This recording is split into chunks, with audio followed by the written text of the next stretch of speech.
The last rays of the sun of this long and hard day gild just the corner of the north portico of the White House, shine full on the flagstaff, the flag at half-mast, and soon will pass over and leave us in the shade of evening here at the north end of the White House.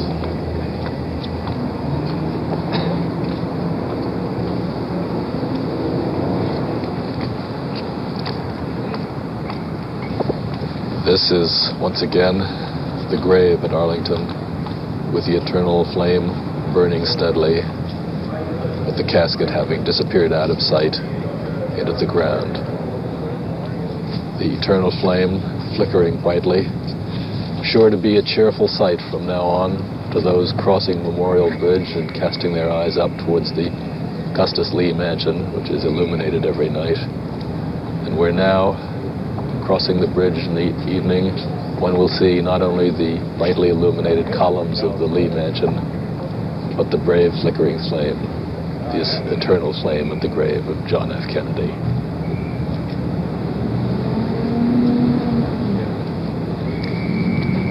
The northwest gates now partially closed, but about to be swung open to admit another car.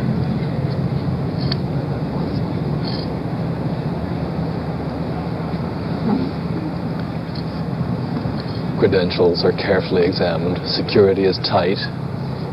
Even with so many cars coming in a short time, every precaution is exercised for each car.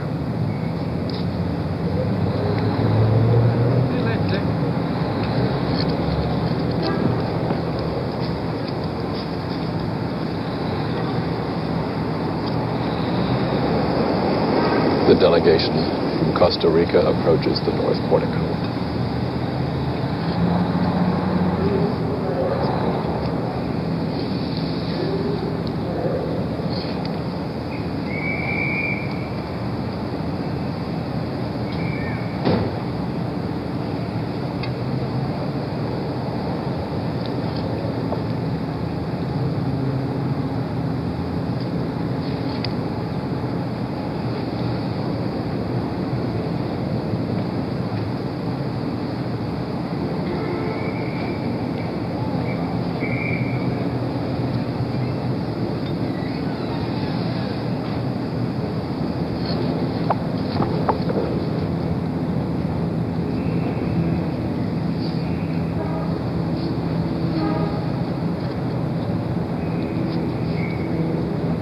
Sunlight begins to fade somewhat more rapidly now.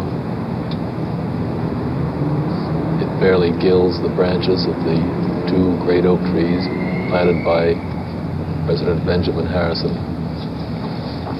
gracing the two ends of the driveways here. And for a moment again, all is still at this north end, this north front of the White House of the United States.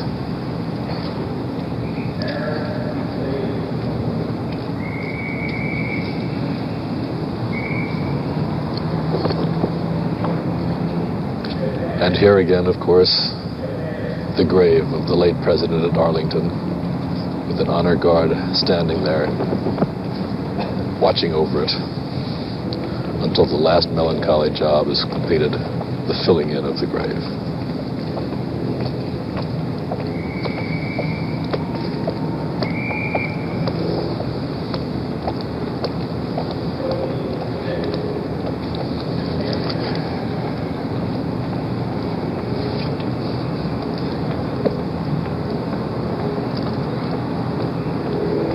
Here at the White House, the next to the last chapter of this event is being played out.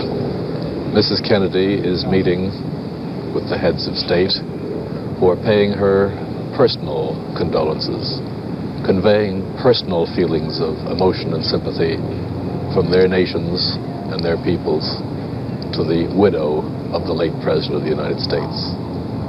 The last chapter of all, perhaps, of the ceremonial takes place a little later, scheduled for 5:30, in the official reception room of the State Department. There, these same heads of state will meet. I beg your pardon. We'll meet with the new President of the United States, with President Johnson, and we'll have a chance to express their feelings of support, of sympathy to him in his sudden, new, and terrible job, their feelings of whatever they care to express to the new President of the United States.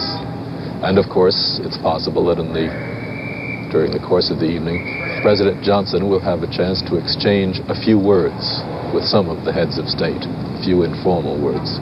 Tomorrow, he'll have somewhat more official meetings with some of them, but the details have not yet been published. We don't know with whom he will meet or for how long. But in any case, it is an unparalleled opportunity for a new president, a president who has not met some of these heads of state, to make their acquaintance, to get that first strongly important feeling of personal rapport, both with our allies and with the representatives of those who have sometimes been our opponents in the Cold War.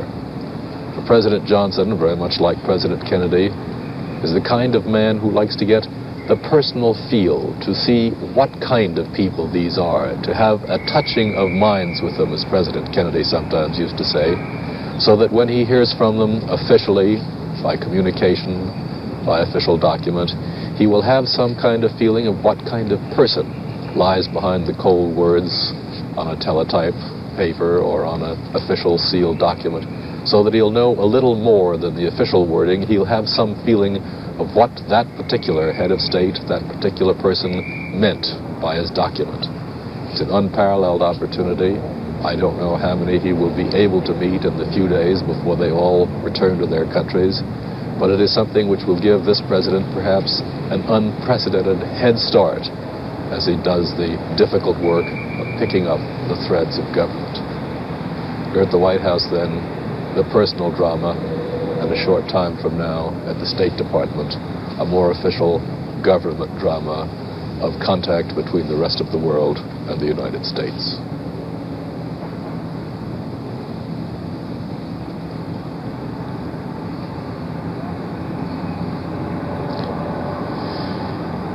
President John Kennedy lies on the hill at Arlington. This is the view from the hill at Arlington over the city that he loved so well.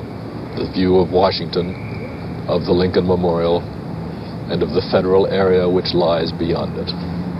A view across the Potomac, very much beloved of George Washington Parke Custis, who lived here, and of General Lee when he lived here as a young lieutenant before the Civil War. The view of Washington from the hill, perhaps the best view of Washington from anywhere around. This is the view from the site of the grave of the President, John F. Kennedy.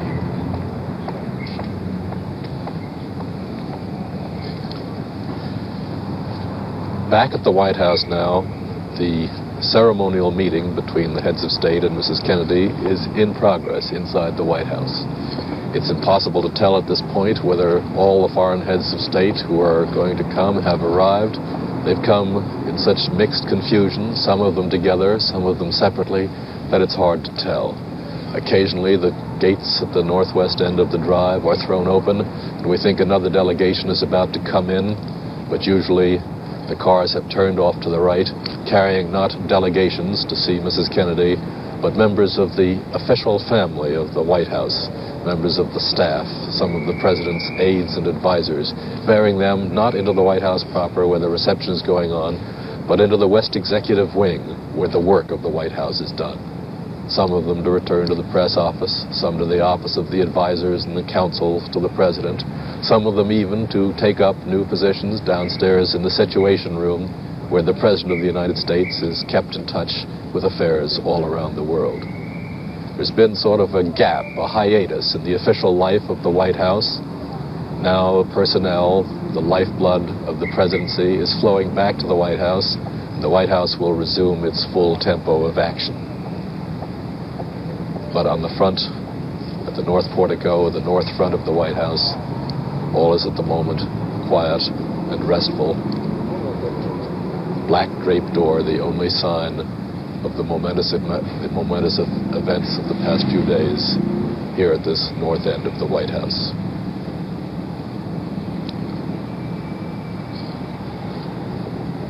Anybody in the White House looking out of the windows will see the same city as always.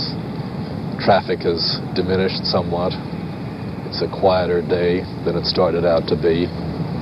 Across the street, only a very few people now stand. Whatever it is they wanted to see, whatever it is that draws people to the White House in times of crisis, in times of tragedy, in times sometimes even of terror, whatever it is that draws them here now seems to have loosed its grip on them.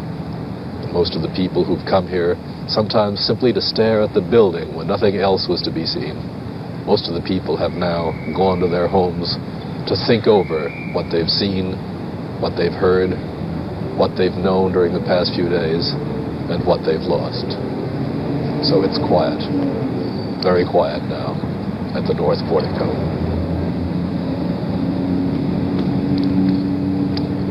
There doesn't seem to be anything further to say. The White House remains, and the city remains. And so we return you now to Walter Cronkite in New York.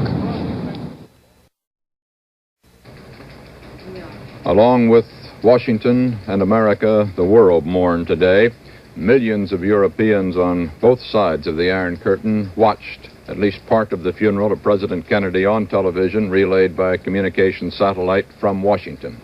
The telecast lasted almost a half hour, ended just as the services began at Washington's St. Matthew's Cathedral.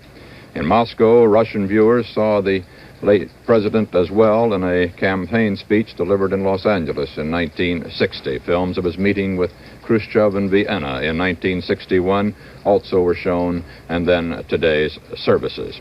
Soviet Union's top television commentator said, "The grief of the Soviet peoples mingles with the grief of the American people." Mrs. Khrushchev paid a 20-minute call on Ambassador and Mrs. Foy Kohler at the American Embassy residence in Moscow today, and she had tears in her eyes as she left that meeting, during which she recalled her meetings with President Kennedy at Vienna. It's estimated that more than 1 million persons were tuned into Czech television sets today, and Czechoslovakia almost came to a stop too, as did nations around the world. For some still unexplained reason, however, the East German television did not carry the satellite-relayed broadcast of the services in Washington. It was carrying a soccer match. President Johnson, it has been revealed, as one of his first official acts, has sent a message to Premier Khrushchev, assuring Mr. Khrushchev that he intends to pursue Mr. Kennedy's efforts for the peaceful solution of East-West problems. The message also thanked Mr. Khrushchev for his message of sympathy on the late president's death.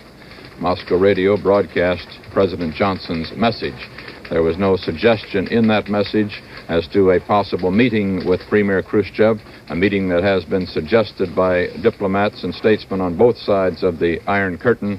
No suggestion, however, from official sources that such a meeting is in the cards at the moment.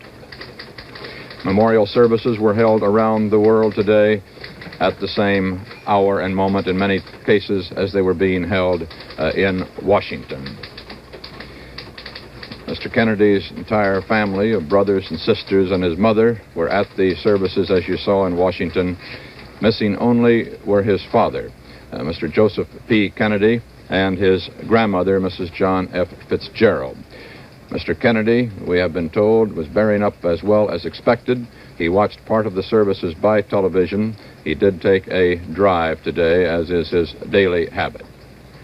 His grandmother, Mrs. John F. Fitzgerald, that is the late president's grandmother, 98 years old, is very keen but is confined to her room most of the time, and she has not been told and may never be told of the death of her grandson.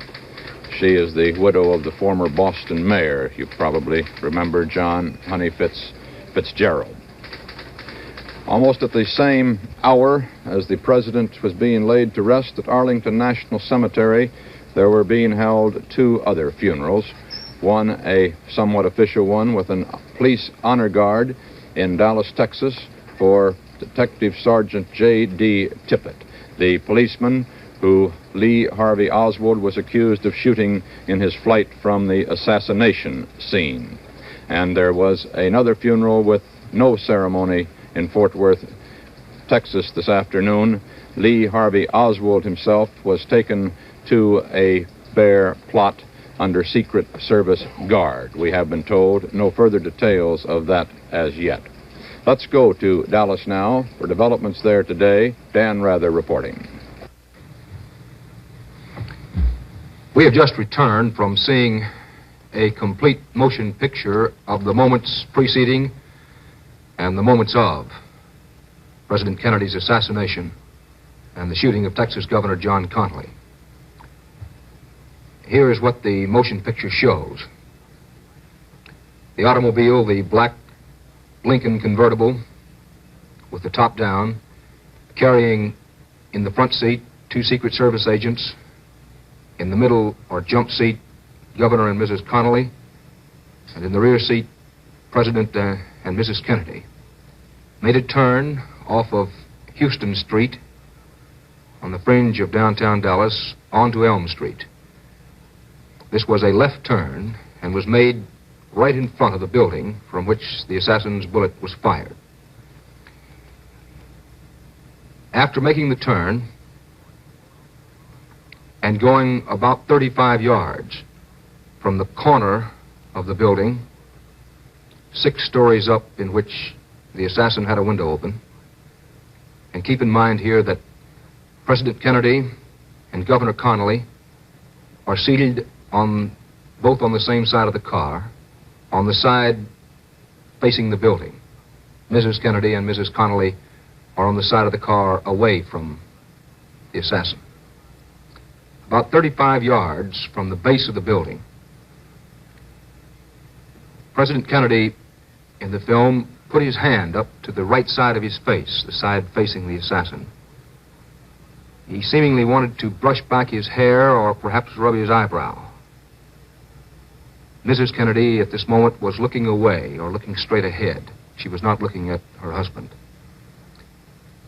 At that moment, when the president had his right hand up to this side of his face, he lurched just a bit forward. It was obvious that the first shot had hit him. Mrs. Kennedy was not looking at him, and nor did she appear to know at that instant that her husband had been hit. Governor Connally, in the seat immediately in front of the president, apparently either heard the shot or sensed that something was wrong, because Governor Connally, with his coat open, his button was undone, turned in this manner, with his hand outstretched back toward the president. And the governor had a look on his face that would indicate he perhaps was saying, "What's wrong?" or "What happened?" or "Can I help?" or something. But as Governor Connally was turned this way, his white shirt front exposed well to the view of the assassin, the governor was obviously hit by a bullet, and he fell over to the side. Governor Connally's wife immediately, seemingly instantaneously, placed herself over her husband in a protective position, it appeared. And as Governor Connally fell back, President Kennedy was still leaned over at that moment. Another bullet obviously hit the head of the president. The president's head went forward violently in this manner. Mrs. Kennedy at that instant seemed to be looking right square at her husband. She stood up. The president slumped over to the side and, I believe, brushed against Mrs. Kennedy's dress. Mrs. Kennedy immediately turned and flung herself on the trunk of the automobile, face down on the trunk, almost on all fours.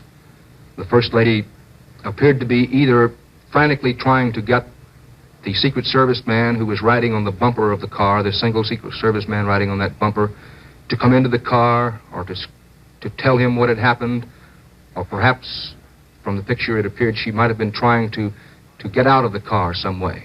The car never stopped. The Secret Service man on the front seat had a telephone in his hand. The car, its acceleration increased rapidly, and it disappeared under an underpass. The 3 shots, the first one hitting the president, the second one hitting Governor Connolly, and the third one hitting the president, consumed possibly 5 seconds. Not much more than that, if any.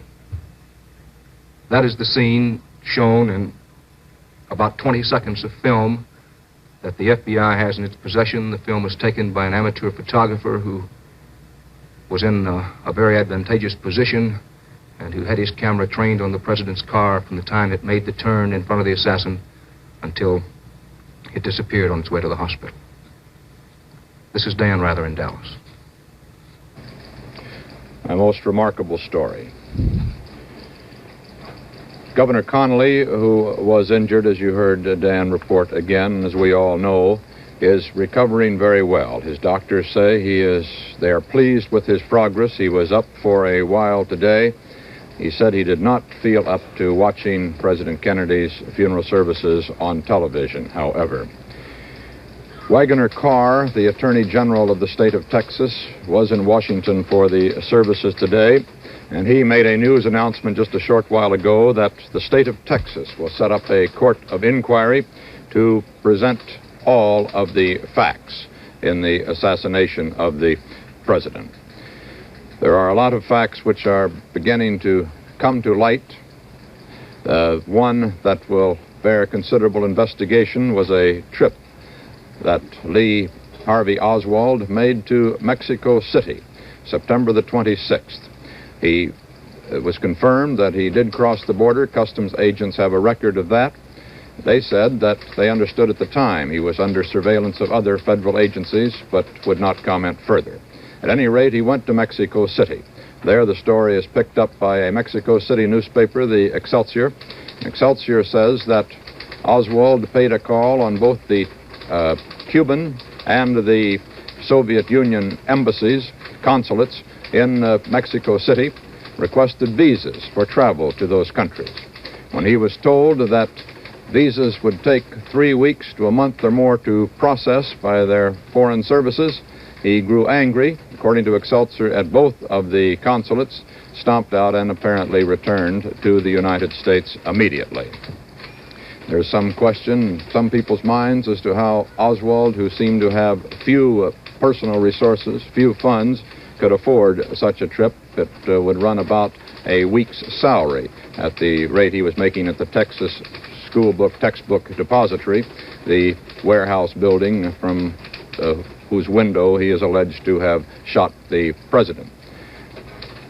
Dallas today was quiet for the first time in 4 black days as the city itself paid tribute to the president with almost complete silence in the streets of the city. Jack Ruby, the man charged with the murder of Lee Harvey Oswald, was transferred quietly from the city to the county jail, a trip that the police were trying to make with Oswald yesterday when Ruby shot him. He made the trip in a police automobile between 2 detectives, but crouched down on the floor of the car so that he could not be seen. The transfer was made successfully, and he is in county jail tonight.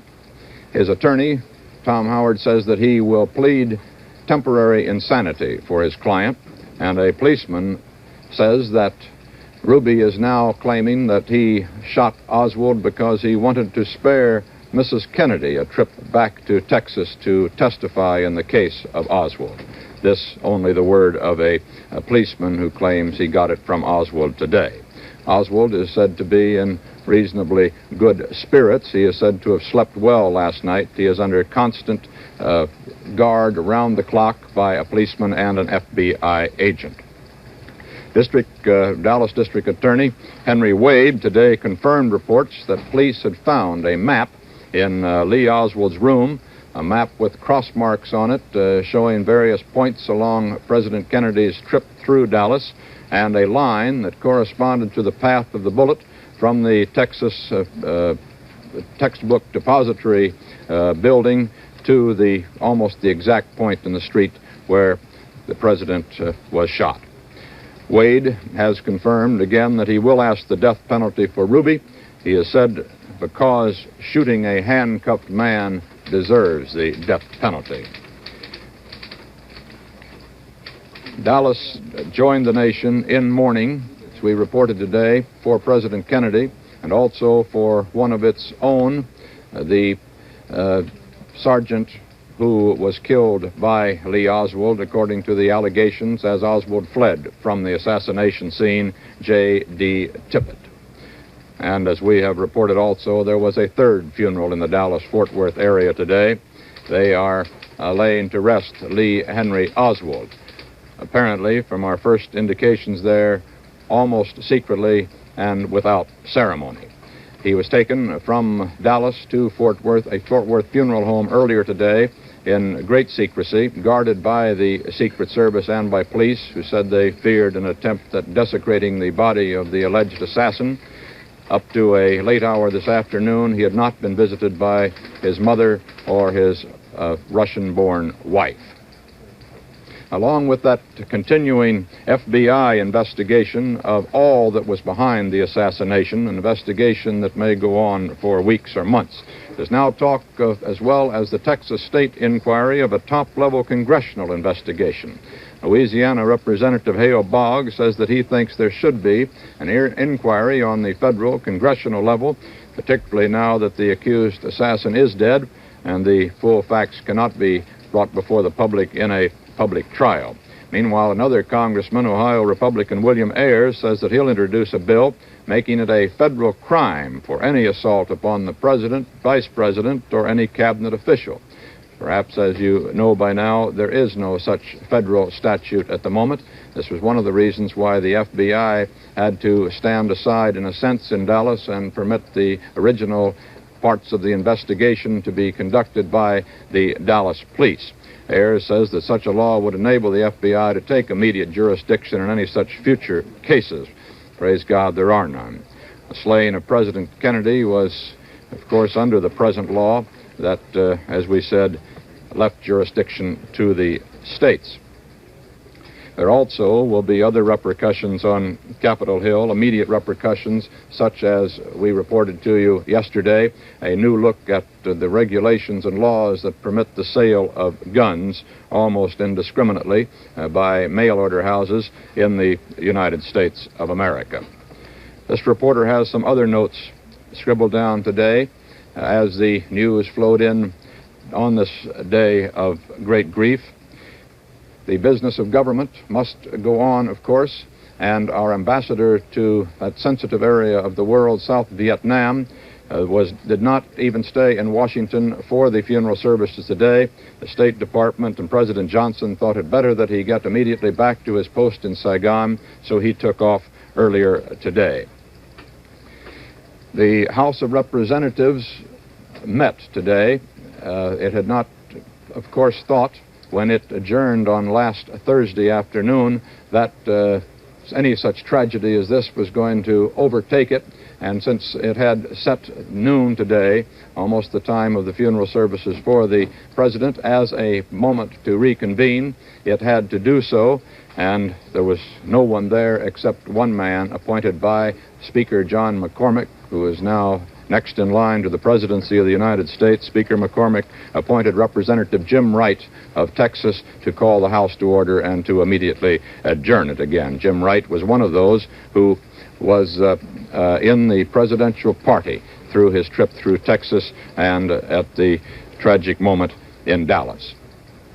Let's go back now to Dallas and to Dan Rather. We have just returned from seeing a complete motion picture of the moments immediately preceding and the moments of President Kennedy's assassination.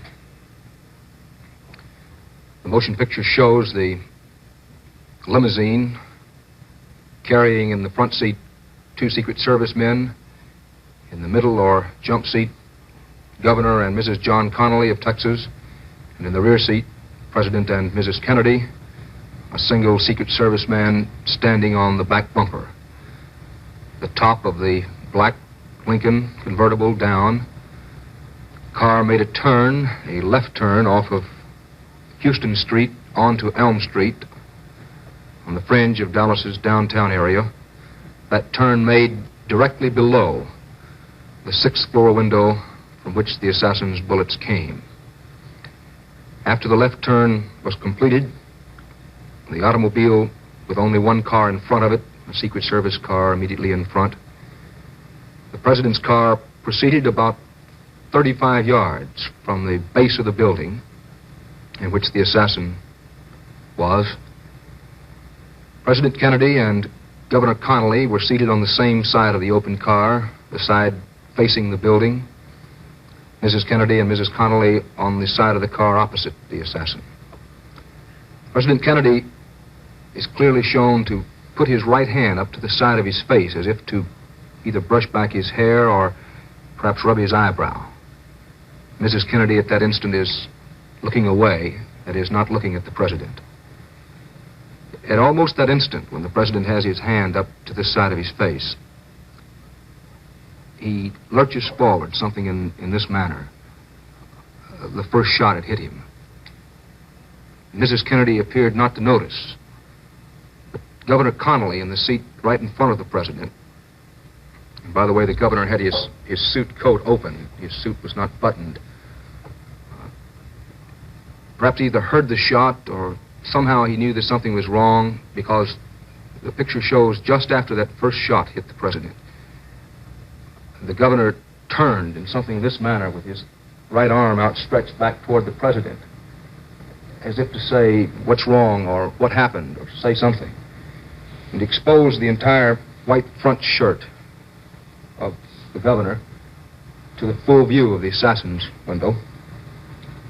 And as the governor was in this position, and President Kennedy behind him was slumped slightly over, a shot clearly hit the front of Governor Connally, and the governor fell back over toward his wife.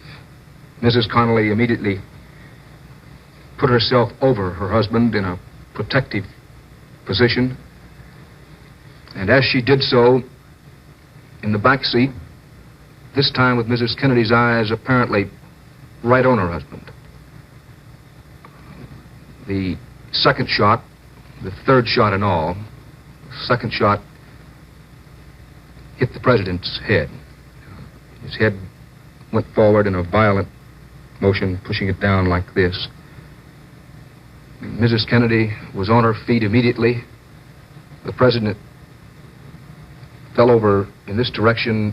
It appeared that his head probably brushed or hit against Mrs. Kennedy's legs. The First Lady almost immediately tried to crawl on, and did crawl on to the trunk of the car. Face down, her whole body almost was on that trunk in something of an all-fours position. She appeared to be either trying desperately to get the attention of the Secret Service man on the back bumper, or perhaps she was stretching out toward him to grab him, try to get him in, or perhaps even trying to get herself out of the car. The car was moving all the time. The car never stopped. The Secret Service man on the back bumper leaned way over and put his hands on Mrs. Kennedy's shoulders. She appeared to be in some danger of falling or rolling off that trunk lid. And he pushed her back into the back seat of the car. In the front seat, a Secret Service man with a phone in his hand.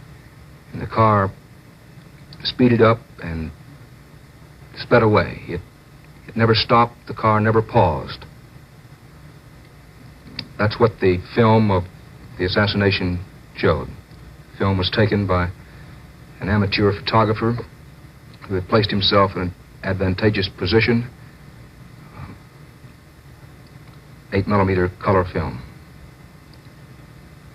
This is Dan Rather in Dallas. Throughout Texas, there were memorial services today, as of course there were around the world. In Austin, the state capitol, what was to have been the final stop in President Kennedy's 3-day tour of Texas. Before the state capitol building, thousands of mourners gathered at a special memorial service, and they heard these words from Appeals Court Judge W.A. Morrison there. "We hang our heads in shame because this tragedy happened in the Lone Star State. We must become better citizens by following the example set by our devoted president," said Judge Morrison. And he added, we may then be able to atone for what happened Friday in Dallas. And the judge also declared there is no place of welcome anywhere in Texas for fanatics of either the right or the left.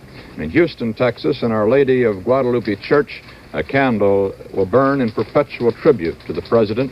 A memorial candle stand was placed in the church by the League of United Latin American Citizens, one of the groups that Mr. Kennedy addressed last Thursday in Houston, the day before his assassination. And at the University of Houston, 89-year-old philosophy professor Winfred Garrison eulogized the late president today. It was his second eulogy for an assassinated chief executive. In 1901, Dr. Garrison spoke at a memorial service in St. Louis for President William McKinley. The spirit of Mrs. Kennedy has won acclaim from around the world. Editorials and television and radio commentaries have praised her majestic bearing at this most difficult, grievous time. And the London Evening Standard, which has not been noted as a particularly pro-American newspaper, paid tribute to the courage of Mrs. Kennedy in a front-page editorial, which read in part, "Jacqueline Kennedy has given the American people from this day on one thing they've always lacked, majesty." She, as you undoubtedly know by now, has made most of the important decisions in these trying days as to the funeral services for her husband.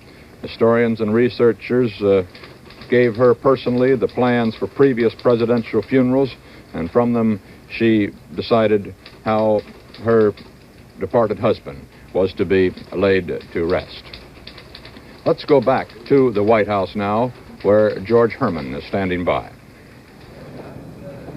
Walter, I guess like you, all of us here in Washington have scribbled some notes during the day. Some of the things which struck us so forcibly and which interested us so much, but which somehow were not the kind of thing which you intrude into the solemn ceremonies of the funeral proper. We know that the foreign dignitaries, persons of great importance and great rank, have been here at the White House visiting with Mrs. Kennedy. We understand, as a matter of fact, that they are about to leave, if not already leaving, where they were expected to come in, at the south portico of the White House, through the diplomatic reception room, that beautiful, huge oval room which Mrs. Kennedy so revitalized and so dramatically changed when she had the magnificent Zuber wallpaper with the scenes of American life put on the walls there, that magnificent, ancient, or rather antique wallpaper. But there are some American heroes who've been on television all day today and whose names I don't believe have ever been mentioned, and I think perhaps they deserve some mention now. Every single time the coffin was moved, every time the casket was carried from the caisson up some stairs or into the rotunda, placed on a catafalque here at the White House, placed on the Lincoln catafalque at the White House, it was carried by the same group of servicemen. For the record and for posterity, they are First Lieutenant Samuel R. Byrd, who was the officer in charge. He's from the 3rd Infantry in Wichita, Kansas. Yeoman Second Class George A. Barnum of the U.S. Coast Guard, Lake City, Minnesota. Seaman Apprentice Hubert Clark of the Navy from Queens, New York. Lance Corporal Timothy F. Cheek from the Marine Corps, Ocala, Florida. Specialist 4th Class Douglas A. Mayfield from the Army from San Diego, California. James L. Felder, the Army, Sumter, South Carolina. Staff Sergeant Richard E. Gaudreau of the Air Force from Ashby, Massachusetts. And PFC Jerry J. Diamond of the Marine Corps from Stowe, Ohio. And Seaman Apprentice Larry B. Smith of the Navy from Ransom, Kentucky. Except for PFC Diamond and Seaman Apprentice Smith, all of these servicemen served as the casket bearers since President Kennedy's remains arrived at Andrews Air Force Base on Friday night. They also served as the security guard for the president's body while it lay in Bethesda Naval Hospital before coming to the White House, and they stood by in the East Room of the White House until the more formal honor guard was organized and posted Saturday morning. These are the men who have been most with President Kennedy in his last hours. Another of the persons who perhaps has not gotten sufficient notice, a man you may have seen in your television screens for the past few days without even knowing who he was. a man in a dark suit with dark hair, graying just a trifle at the temples. Sergeant Shriver, President Kennedy's brother-in-law. He is the man who moved into the White House on Friday night, started calling for documents about past presidential funerals back to the day of Abraham Lincoln, and began organizing, as the friend of the family and the member of the family, began organizing the mournful details of every bit of the funeral. He is the man who escorted guests and family members to their cars, helped them out again when they got back to the White House. He is the man who, for the family, did the work after Mrs. Kennedy had made the decisions. You also saw soldiers riding along on the horses of the caisson. They were from the caisson section of the Army's 1st Battalion. The black caparisoned horse, the horse that we saw being led along the avenue every inch of the way, shying slightly and stomping around in the cold breezes, the stimulating winds which have blown through Washington throughout this entire melancholy weekend. That horse was led throughout by Private First Class Arthur A. Carlson of Robertsdale, Alabama. There are a great many unsung and unknown heroes who do the actual work which go into the ceremonials of a day as important as this, and I think perhaps it's a good thing that we at least mention their names. This is George Herman at the White House, returning, back to Walter Cronkite in New York. And George, we might add one more identification in that group because of the nature of the services at the graveside at the moment. It was impossible to do so, but I know that many must have asked, as I did, who the distinguished gentleman was who stepped forward and accepted the American flag that had draped the casket of the late president and then presented it in turn to Mrs. Kennedy. He is John C. Metzler, the superintendent of Arlington National Cemetery. And I don't know that I had an opportunity to mention, while the services were on, the overflight of 50 jets. I think that it was mentioned briefly, those 50 jets representing the 50 states, flown, of course, by the Air Force jet fighter planes. They flew in flights of 3, except for the last 2, which flew apart without a lead plane to represent the loss of a leader in President Kennedy. And also, a few moments later, came Air Force One, the large transport plane that President Kennedy had used in all his travels and that brought his body back to Washington from Dallas. There's some interesting details here of the future to come, at least in one segment of this tragic story. The chapter is yet to be written, and that's the trial of Jack Ruby, the man accused of murdering Lee Harvey Oswald, who in turn had been accused of assassinating President Kennedy. Well, Jack Ruby, according to the district attorney's office in Dallas, his case will be taken to a grand jury probably within the next week, more likely the week after this, after the Thanksgiving weekend, and he will be brought to trial as expected after a presentment to the grand jury by mid-January. Ruby's attorney has said that he will plead temporary insanity. The district attorney, Henry Wade, will ask the jury to convict Ruby of murder with malice, which is in Texas the equivalent of first-degree murder. If the defense should win its case of temporary insanity, the jury should find that Ruby was insane at the time he killed Oswald yesterday, but is now sane, then Ruby would be set free under the laws of the state of Texas. If the prosecution wins its case, the jury then automatically sets the death penalty, death by electrocution. There are other options for the jury in the murder trial of Jack Ruby, however. The jury has to make 2 decisions in any case. First, whether Jack Ruby was sane or insane. Second, was Jack Ruby guilty of the murder of Lee Harvey Oswald? And certainly never has a shooting taken place before so many witnesses having been caught by the television cameras as you saw yesterday. But if Ruby is judged insane at the time of the murder, and insane at the time of trial, which is a possibility, the verdict would be equivalent to not guilty, and Ruby would be committed to a mental institution, and there would be no possibility of a retrial. However, if Ruby is judged sane at the time of the murder, but insane at the time of trial, a more unlikely possibility, but legally a possibility, he would be committed to a mental institution and then, if ever proclaimed cured, would be retried for the crime. The verdict that Ruby's attorney is after, as we said, is a finding of insane at the time of the murder and sane at the time of the trial. That verdict would set Ruby completely free. The sentences to be set by the jury in these various instances range from 2 to 5 year suspended sentences all the way up to, if the state proves its case, of murder with malice, death in the electric chair. This is President Lyndon Johnson as he receives the foreign dignitaries and delegations who came to Washington for the funeral of the late President Kennedy. His reception is taking place in the reception room of the State Department, some 6 blocks from the White House. At the White House, just a few moments ago, these same delegations paid their respects to Mrs. Kennedy, the late president's widow. President Johnson is not moving into the White House for some days yet, giving Mrs. Kennedy and the Kennedy children time to gracefully leave the residence reserved for presidents of the United States. His office effects, some have been moved from his vice presidential office in the Executive Office building across the street. This is Madam Pandit, sister of the leader of India.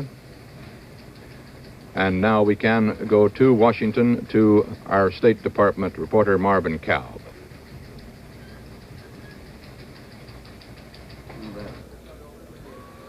All told, there will be 220 leading international personalities that the President will be greeting.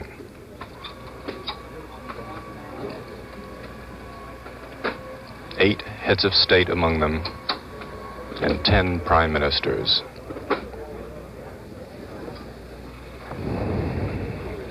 It is understood that after the President has greeted all of the heads of state, the prime ministers, the foreign ministers representing these 92 countries who have sent representatives to pay their respects to the late President Kennedy, it is understood that afterward, a select number of these heads of delegations and heads of state will be received by the President, who will be accompanied by Secretary Rusk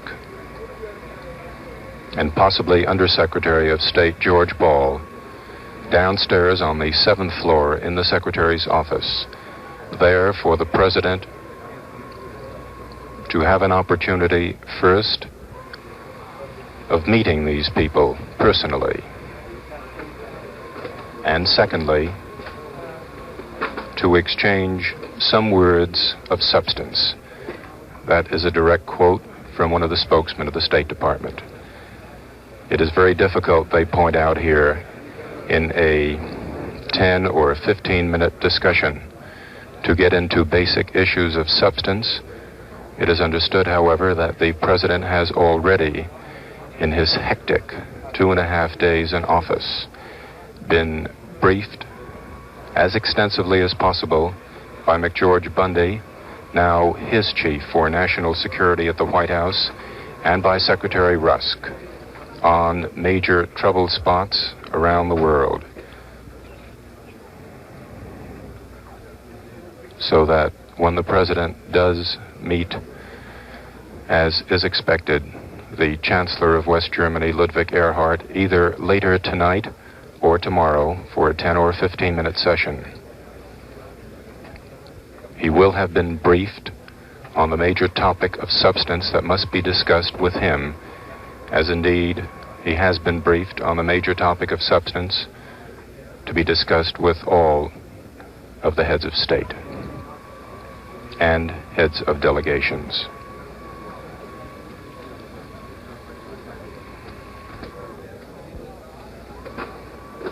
And now the President is greeting Haile Selassie, the Emperor of Ethiopia.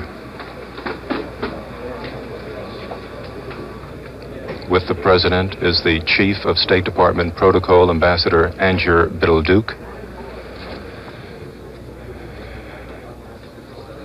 The Emperor came here, he said, to pay his respects, particularly to Mrs. Kennedy.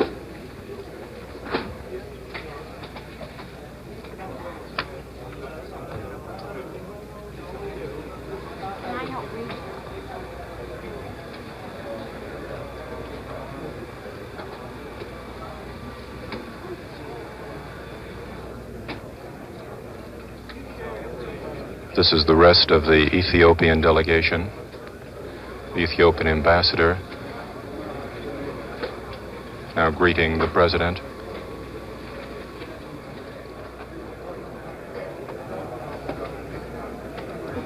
As has been pointed out by very high State Department officials, if there is not adequate compensation from the government of Argentina, there will be serious problems affecting the whole future of the Alliance for Progress.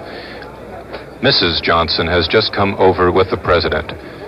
She is now chatting with the President. She has just come in. It's understood that she has been in the back room with all of the delegations for the past 15 or 20 minutes, and she has now come up and is standing alongside the President and greeting all of the heads of state.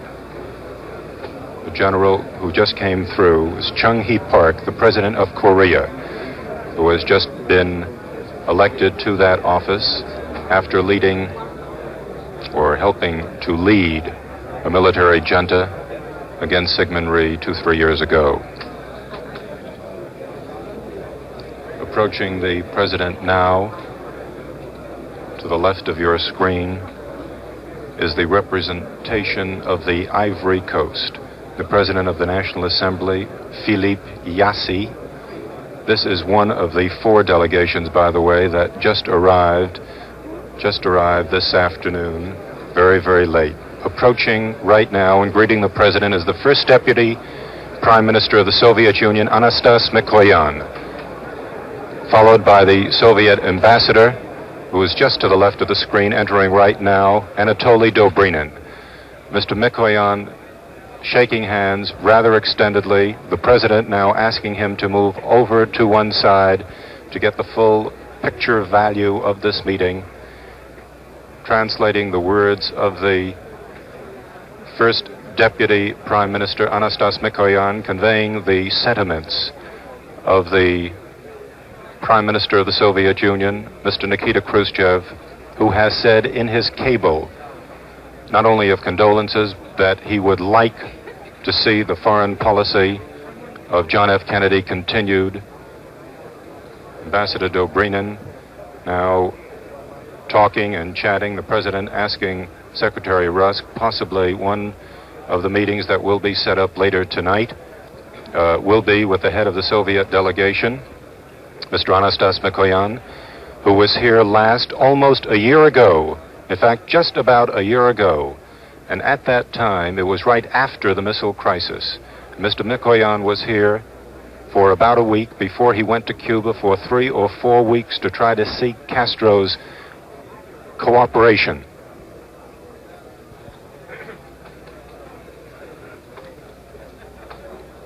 There does not seem to be any doubt that Mr. Mikoyan probably will have a very, very brief opportunity later tonight or tomorrow to pay his respects to the President.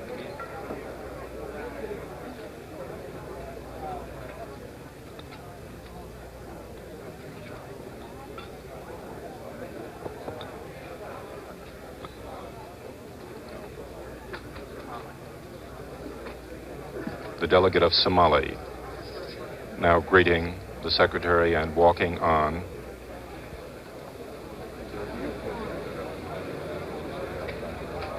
Off in the distance, not too many delegations away, is Charles de Gaulle, towering over many of the other heads of state. Right now, the representative of Poland, Stanislaw Kulnicki, who is the deputy chairman of the Council of State of the Polish People's Republic. He had followed by the deputy chairman of the Council of Ministers, Piotr Yarosevich, and the ambassador, who is standing just in the back with the assistant secretary, Mr. Tyler Edward Drozniak, who has been here for at least 3 years. The president having a fairly extended chat with the head of the Polish delegation, who is undoubtedly true to their fidelity to the Russians, passing on the same message that Anastas Mikoyan did, hoping for a continuation of the policy of what the Soviet Union calls peaceful coexistence.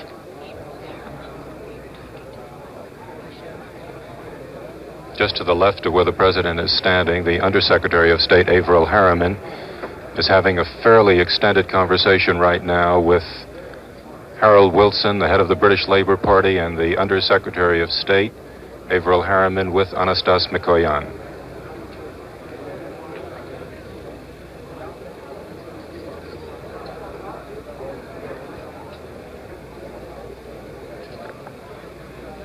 Another one of these pauses in the diplomatic line.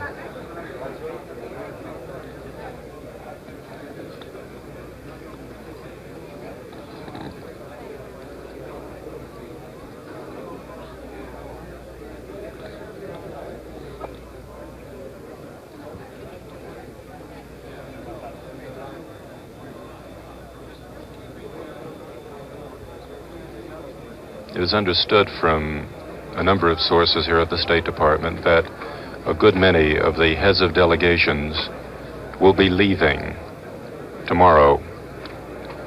Most of them should be gone by Wednesday. Right now, talking with the president is the president of the Federal Executive Council of the Yugoslav Republic, Peter Stambolic, and Koko Popovic, who is the foreign minister of Yugoslavia, is now greeting the secretary.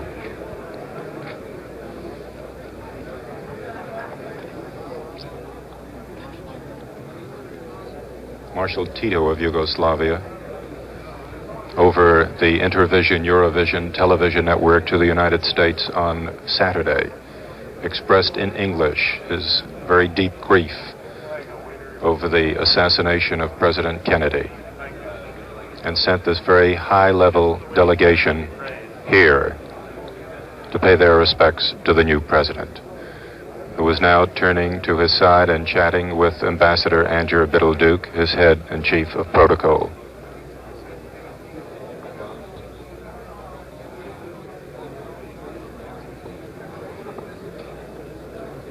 It sometimes is hard to realize how high level and how huge an assemblage of personalities have come here to pay their respects to the late president. Earlier in the day at St. Matthew's Cathedral, they were all there, many of the leaders of the Western world and representatives from all over the world. This particular delegation from Spain, led by the Vice President of Spain, General Agustio Muñoz Grandes, the Minister of the Navy, Nieto, and the Ambassador Antonio Garrigues.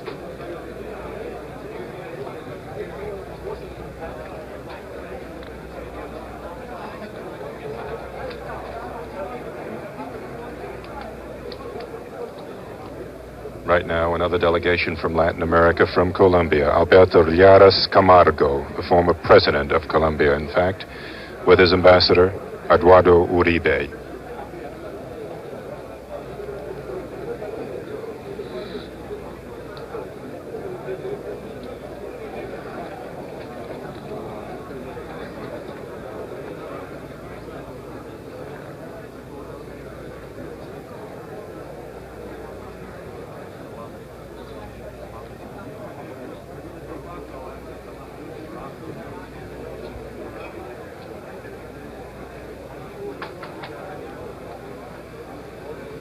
The delegation that is now greeting the president with Ambassador Duke is the delegation from Morocco, led by the Crown Prince, Prince Moulay Abdullah, the Minister of Foreign Affairs, Ahmed Reza Guerrilla, and the Minister of Justice.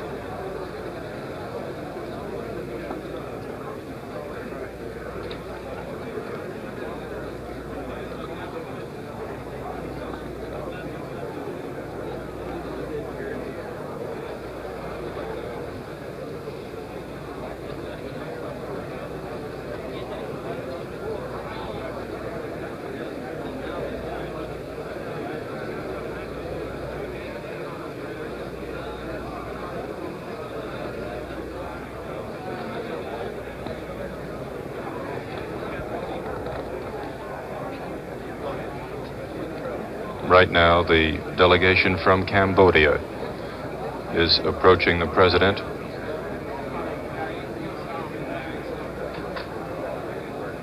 Delegation from Cambodia is led by a relation of Prince Norodom Sihanouk, also Prince Norodom Thanat, who is the Foreign Minister. The ambassador here is Nong Kim Ni, now greeting Secretary Rusk.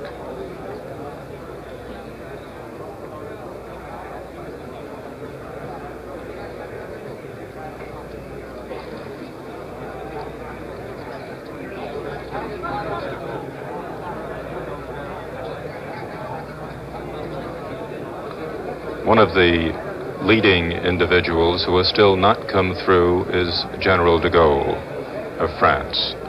We are at the moment trying to check where the general is. He was seen a few moments ago way back, but at the moment he is not here. The President, once again, chatting with the Secretary of State. It's interesting, by the way, the rather close relationship that has developed between these two men so quickly. Administration sources have pointed out their awareness that the President will have to make his mark on the international community, and to make it, it is obvious that he will have to rely very, very heavily and very extensively upon the Secretary of State.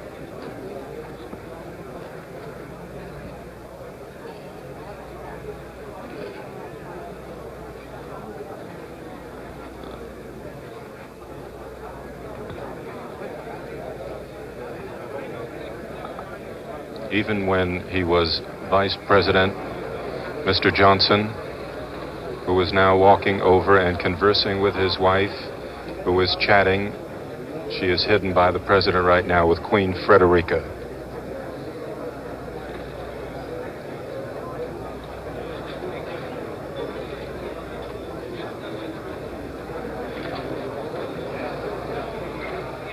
President greeting members of the State Department.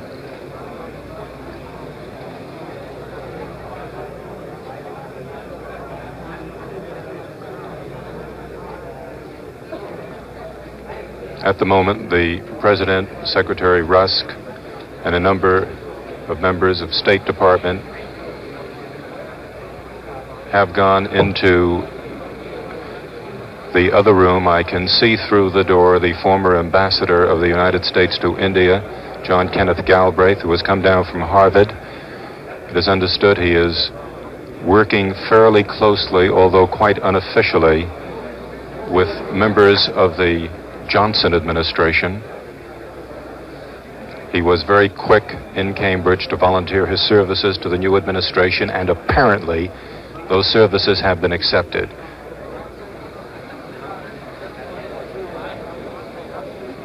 That is the room, by the way, where it is understood in a few moments French President de Gaulle will be arriving.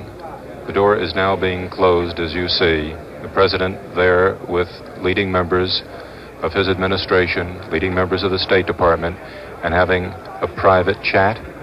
It is entirely possible that at this chat,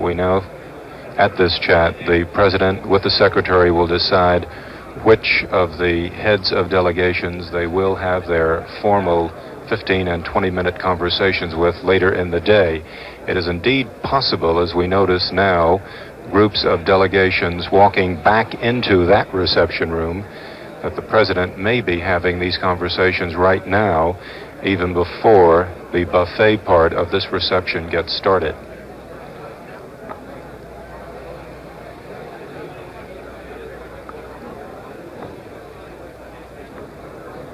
Prince Philip, as you can notice on the right of your screen, is bending over and having a conversation with Queen Frederica and Mrs. Johnson.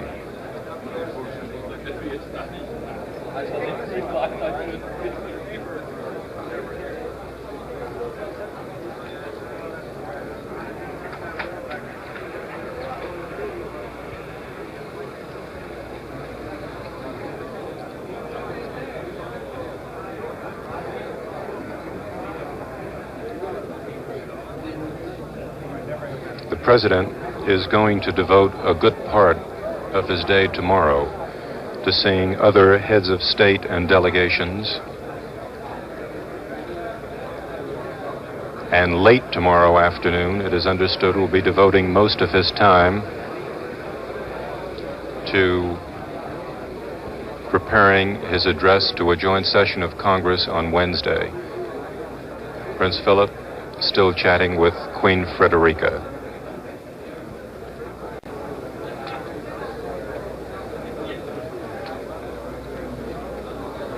The Prince came at the personal request of Queen Elizabeth.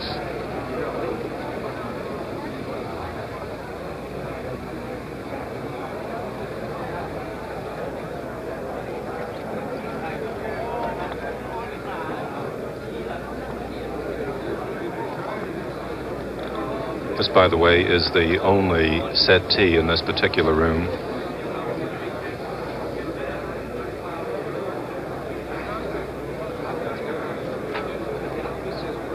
It's quite interesting, all of these reception rooms up here. There was a time until 3-4 years ago when this building was opened up for State Department, official State Department receptions, that the State Department as such did not have a reception room that it could call its own.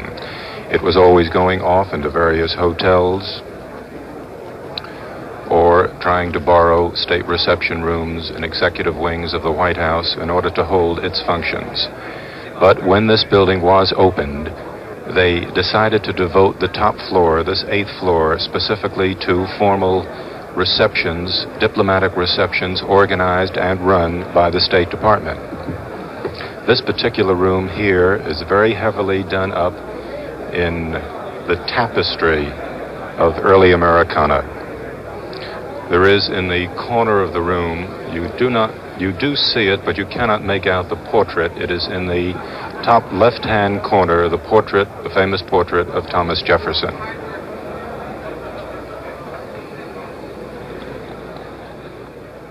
There seems to be a hustle and bustle suddenly in the room, which indicates that French President de Gaulle is probably arriving up on the 8th floor. I was in error before when I said that he had already arrived, an error for which I am sorry. There was some confusion here as to whether he had. De Gaulle is now walking into the room, shaking hands with Adlai Stevenson, America's representative to the United Nations. To de Gaulle's left is the French Foreign Minister Couve de Morville.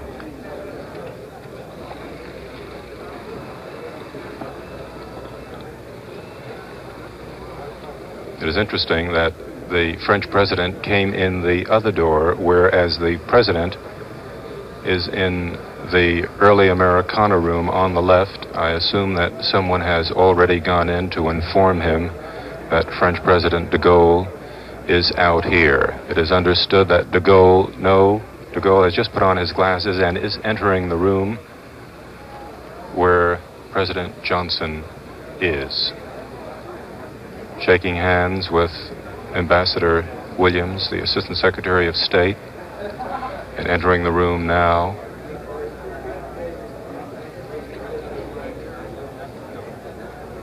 This particular meeting between these two men, who represent two entirely different views of the future of the Western community, is taking place just slightly out of television range in the early Americana room.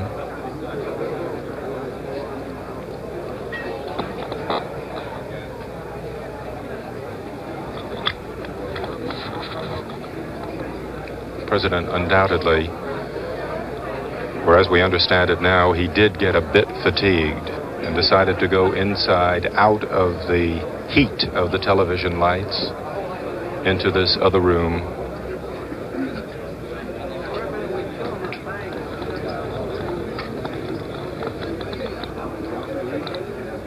The handshake that everyone had been waiting for. One of the most important handshakes, in a sense, in the Western world. Did take place in this other room, but not within range of television cameras.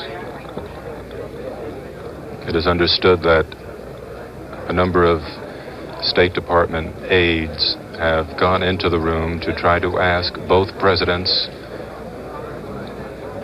to come into this room.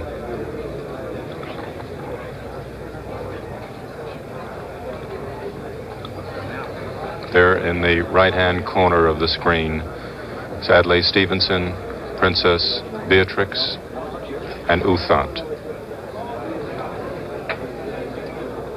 As we were saying, they are trying to get both presidents to come out into this room before the television cameras. It's quite ironic and terribly sad in a way that French President de Gaulle and President Kennedy could not, in the past 6 or 8 months, although there were very major efforts, reach an understanding by which President de Gaulle could come and repay the visit of President Kennedy to Paris in June of 1961. They could not because the policies that they both represented were too divergent. Now, with the tragic death of the late President Kennedy, de Gaulle has come.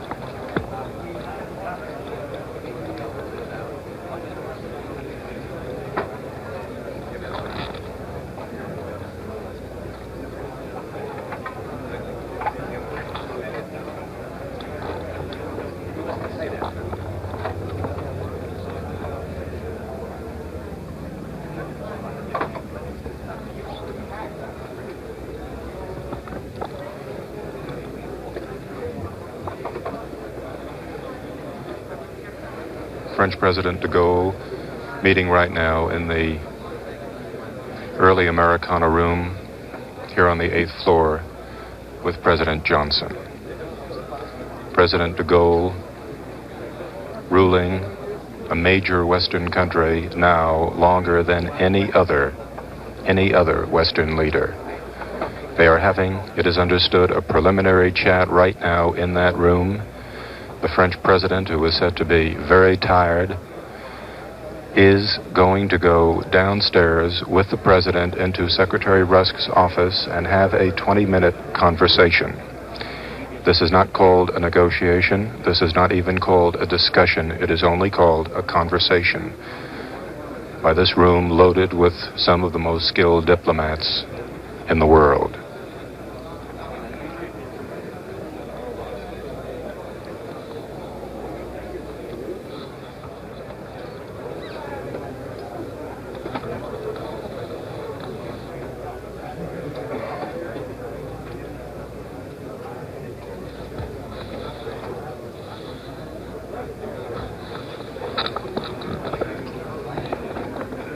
Through that door right now are the final preparations for the emergence together of French President de Gaulle with Ambassador Andrew Biddle-Duke, followed by all of the French delegation.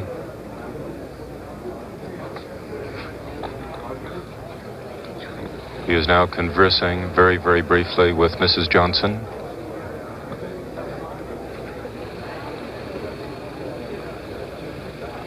Whose remarks are being interpreted by a member of the French embassy.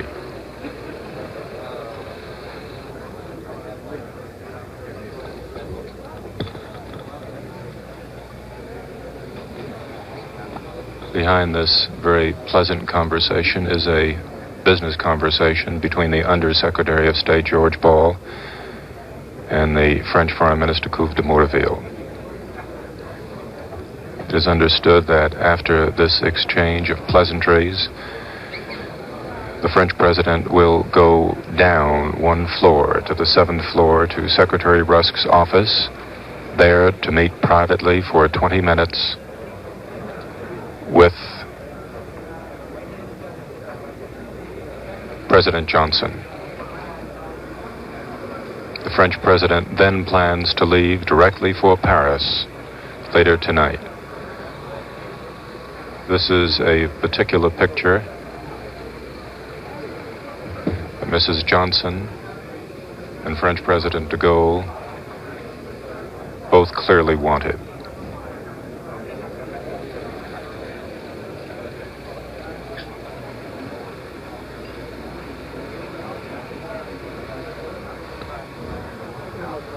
It is understood from French sources here at the State Department,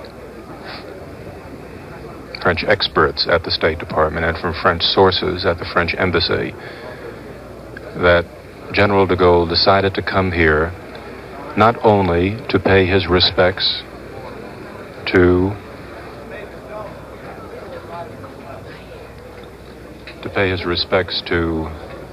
the late President Kennedy. Right now, he happens to be chatting with the Israeli Foreign Minister, Golda Meir. Israel receives a great deal of its military equipment from France, but also, as we were saying, General de Gaulle wanted to come here to demonstrate that there is beneath the fairly profound differences in policy that divide France and the United States, differences in vision and outlook, an underlying strength that the French people and the American people have always had in common. Even as the funeral for late President Kennedy went on today, the FBI was moving as expeditiously as possible to assemble all of the facts in his murder. That inquiry has been ordered directly by the President Johnson. He's directed the Justice Department and the FBI, in the words of an announcement from the White House tonight, to conduct a prompt and thorough investigation of all the circumstances surrounding the brutal assassination of President Kennedy and the murder of his alleged assassin. And he says the people of the nation may be sure that all of the facts will be made public. The mournful mood in Washington was the mood of the nation in many parts of the world. From the West, Charles Kuralt tells us about observances there. Even Las Vegas, which never shuts down, shut down for this day. The bright flashing lights which beckoned to the tourists were turned off. The gambling casinos were closed.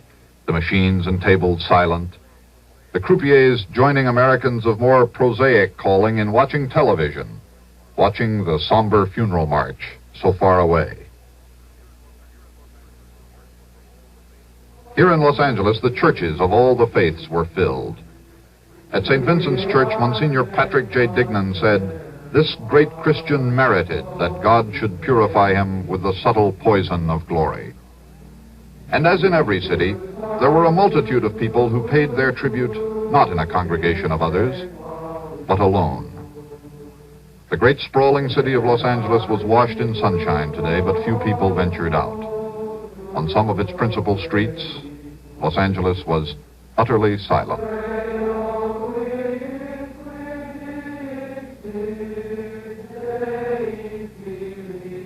On Old Olvera Street, somebody had hung black crepe around a newspaper photograph as his own tribute to the president of all the people. The usually spirited center of the city's Mexican community was closed and shuttered. Chinatown was closed.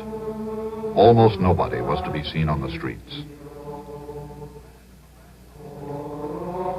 And in the vast Memorial Coliseum, where President Kennedy accepted the nomination of his party, the lights of the scoreboard burned his challenge to the people. Ask not what your country can do for you. Ask what you can do for your country. And at the moment the last note of tap sounded across Arlington Cemetery, a continent away, the lights went out. This is Charles Kuralt in Los Angeles. Throughout this long, sad, mournful day, we have brought you the story of a nation, indeed a world's grief. In just a half hour, we'll be back with highlights of this day, a look ahead, and the day's other news in an expanded version of our regular CBS Evening News. This is Walter Cronkite reporting. This has been a CBS News special report. This is the CBS Television Network.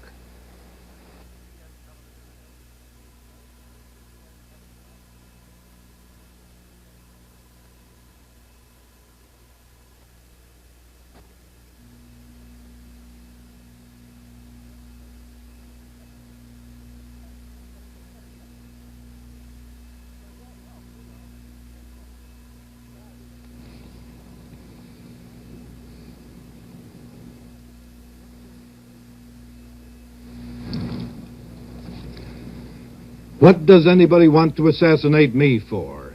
If anyone wants to do so, he can do it any day or night, if he is ready to give his life for mine. It is nonsense.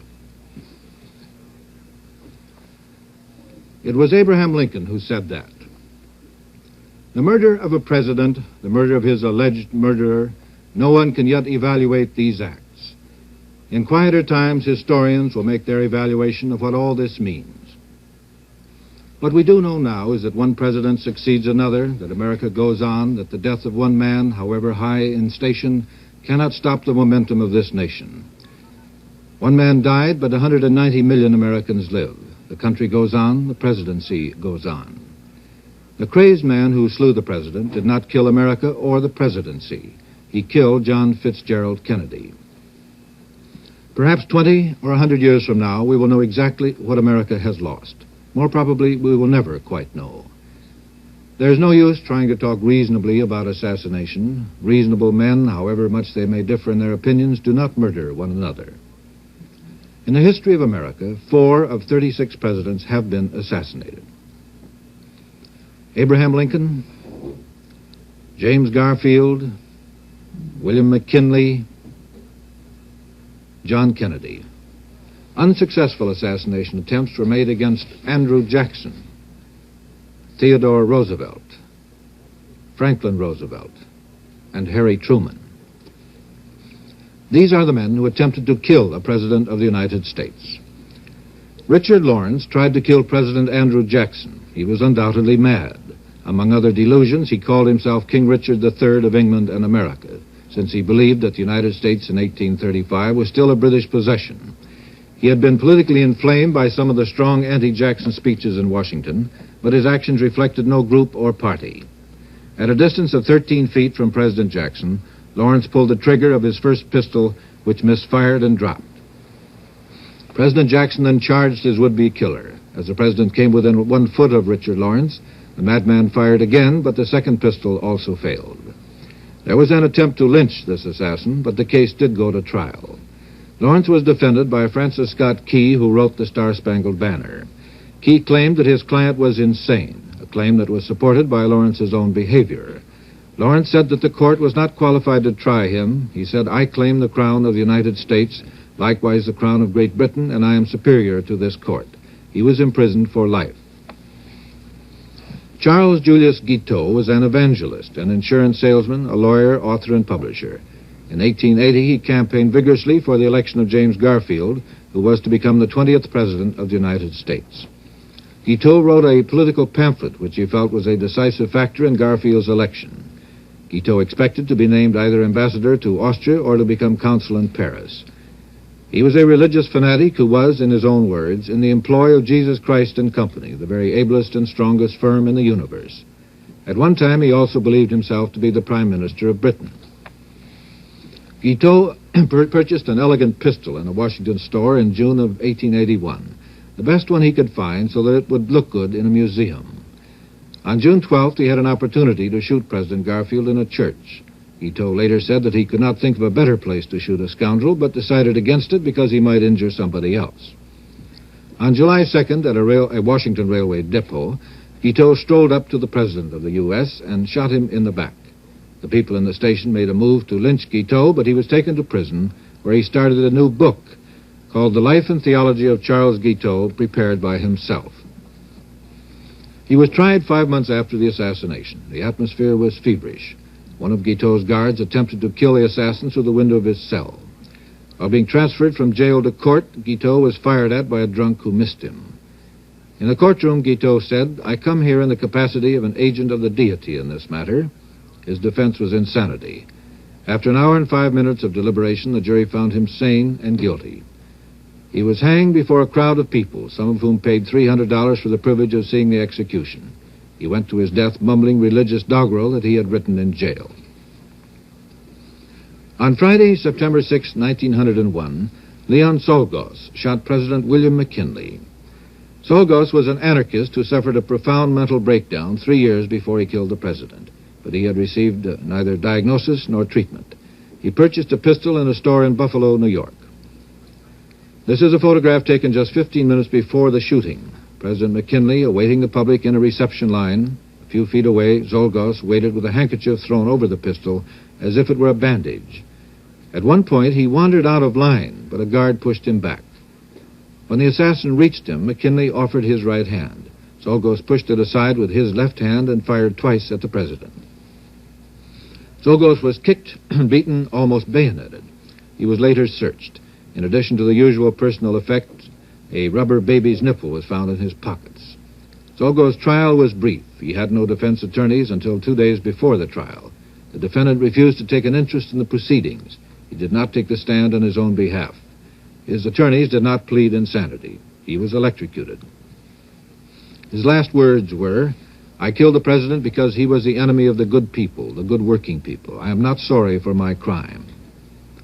After the death of President McKinley, the Secret Service took full responsibility for guarding the president's life.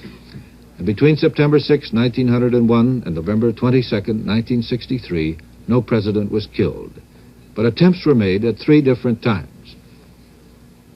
In 1912, Theodore Roosevelt was no longer the president and was no longer defended by the Secret Service. But Teddy Roosevelt was an announced candidate for a 3rd term. In the same year, one John Schrank purchased a pistol in New York for $14. Schrank was a sometime drunk who considered Roosevelt a dangerous radical for aspiring to a 3rd term. For a period of 24 days, Schrank followed the campaigning Roosevelt through more than 2,000 miles of travel. On October 13th in Milwaukee, from a distance of 6 feet, Schrank shot at the former president. Now, Roosevelt had a 100-page manuscript in his breast pocket along with his eyeglass case. The bullet was slowed, but it penetrated the president's body. Though his face was covered with blood, Teddy Roosevelt continued his speech. Schrank received a fair trial. 2 of his letters were introduced in evidence. This one dated September 15, 1912. It said, "To the people of the United States, September 15, 1901, 1:30 a.m., in a dream I saw President McKinley sit up in his coffin pointing at a man in monk's attire, in whom I recognized Theodore Roosevelt. The dead president said, 'This is my murderer, avenge my death.'" Another note from Schrank, "To prevent is better than to defend. Never let a 3rd-term party emblem appear on an official ballot. I am willing to die for my country. God has called me to be his instrument, so help me God. Ein feste Burg ist unser Gott. God is a mighty fortress." Schrank was declared insane and spent the rest of his life in prison. In 1933, Giuseppe Zangara was 32 years old. He had duodenal ulcers and a pistol he had bought for $8 in a pawn shop in Miami. In 1922, while in Italy, he had bought another weapon. At that time, he had thought about killing King Victor Emmanuel III. 2 years later, he thought he might kill President Calvin Coolidge, but nothing came of this. In the winter of 1932, Herbert Hoover was president, and Zangara had almost decided to go to Washington to shoot the 31st president. Zangara was in Miami at the time. Unfortunately, so was Franklin Delano Roosevelt, the president-elect, and Mayor Cermak of Chicago. Zangara rather admired Roosevelt. Though he was hostile to capitalism, Zangara was not a communist or a fascist or a socialist. He had registered as a Republican, but in his testimony he said, "The capitalists get to be boss to my father, keep the money from my father, and my father send me to work, and I have no school, and I have trouble with my stomach. And that way I make my idea to kill the president. Kill any president, any king. When President Roosevelt arrived in Miami, he was to go to an outdoor theater on Biscayne Bay. Zangara planned to take a seat in the front row, but he arrived late and could see little but the backs of the people who had arrived before him. These underexposed films show Roosevelt arriving at the outdoor theater. Zangara is on the right side of the screen. The people on the right are standing on their chairs, in effect shielding the president from the assassin. The newsreel cameramen were in the wrong position. They are photographing the president's back. So a newsman is sent to the president, asking him to turn around and repeat this statement. As Roosevelt is handed the microphone by the man in the white suit, the president-elect stands, but Zangara still cannot get his shot. Friends of Miami, I am not a stranger here, because for a good many years I used to come down here. I haven't been here for 7 years, but on my coming back I have firmly resolved not to make it the last time.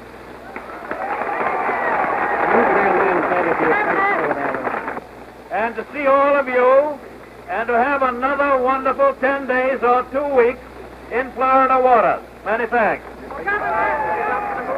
If Roosevelt had remained standing, he would probably have been killed. At this moment, with the speech clearly over, Roosevelt waves, smiles his famous smile, and the people in front of Zangara begin to go home. The motorcycle engine started up, and Zangara cut loose with 5 wild shots. Mayor Cermak of Chicago was hit. Roosevelt insisted that the car be stopped, and the president carried the mayor to the hospital in his car. But Anton Cermak died 3 weeks later. Zangara was tried twice, once before Cermak died and once afterwards. His legal defense did not include insanity. A member of the Sanity Commission later said that medically Zangara was not sane. Legally, at the time, he was sane. He was electrocuted. He was enraged because no photographers were present to see him die. He said, "No picture, no one here to take my picture, all capitalist lousy bunch of crooks." Richard Lawrence, Charles Guiteau, Leon Czolgosz, John Schrank, Giuseppe Zangara. All these assassins were insane. None of them made the slightest plan to escape. All worked alone. All had no trouble buying guns over a counter. None had accomplices. None plotted with anyone else. In all the history of our country, there have been only 2 instances of organized group plots to assassinate American presidents.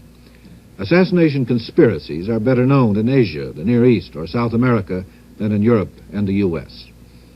On November 1st, 1950, 2 Puerto Ricans, Oscar Collazo and Griselio Torresola, attempted to kill President Harry Truman. Collazo and Torresola were fanatical members of the small and insignificant Puerto Rican nationalist movement whose purpose was total independence for Puerto Rico, a territory of this country. Hoping to dramatize the need for Puerto Rican independence, Collazo and Torresola timed their attack on the president to coincide with a full-scale attack on the local government in Puerto Rico. In Puerto Rico, the tiny nationalist movement, numbering less than 1,000 members, wanted power. Their method of attaining it was violence. 2 days before the attempt on President Truman's life, 5 nationalists attacked the palace of the governor of Puerto Rico and tried to kill him. Others bombed police stations and burned public buildings. At least 32 people lost their lives, but government troops put down the revolt easily.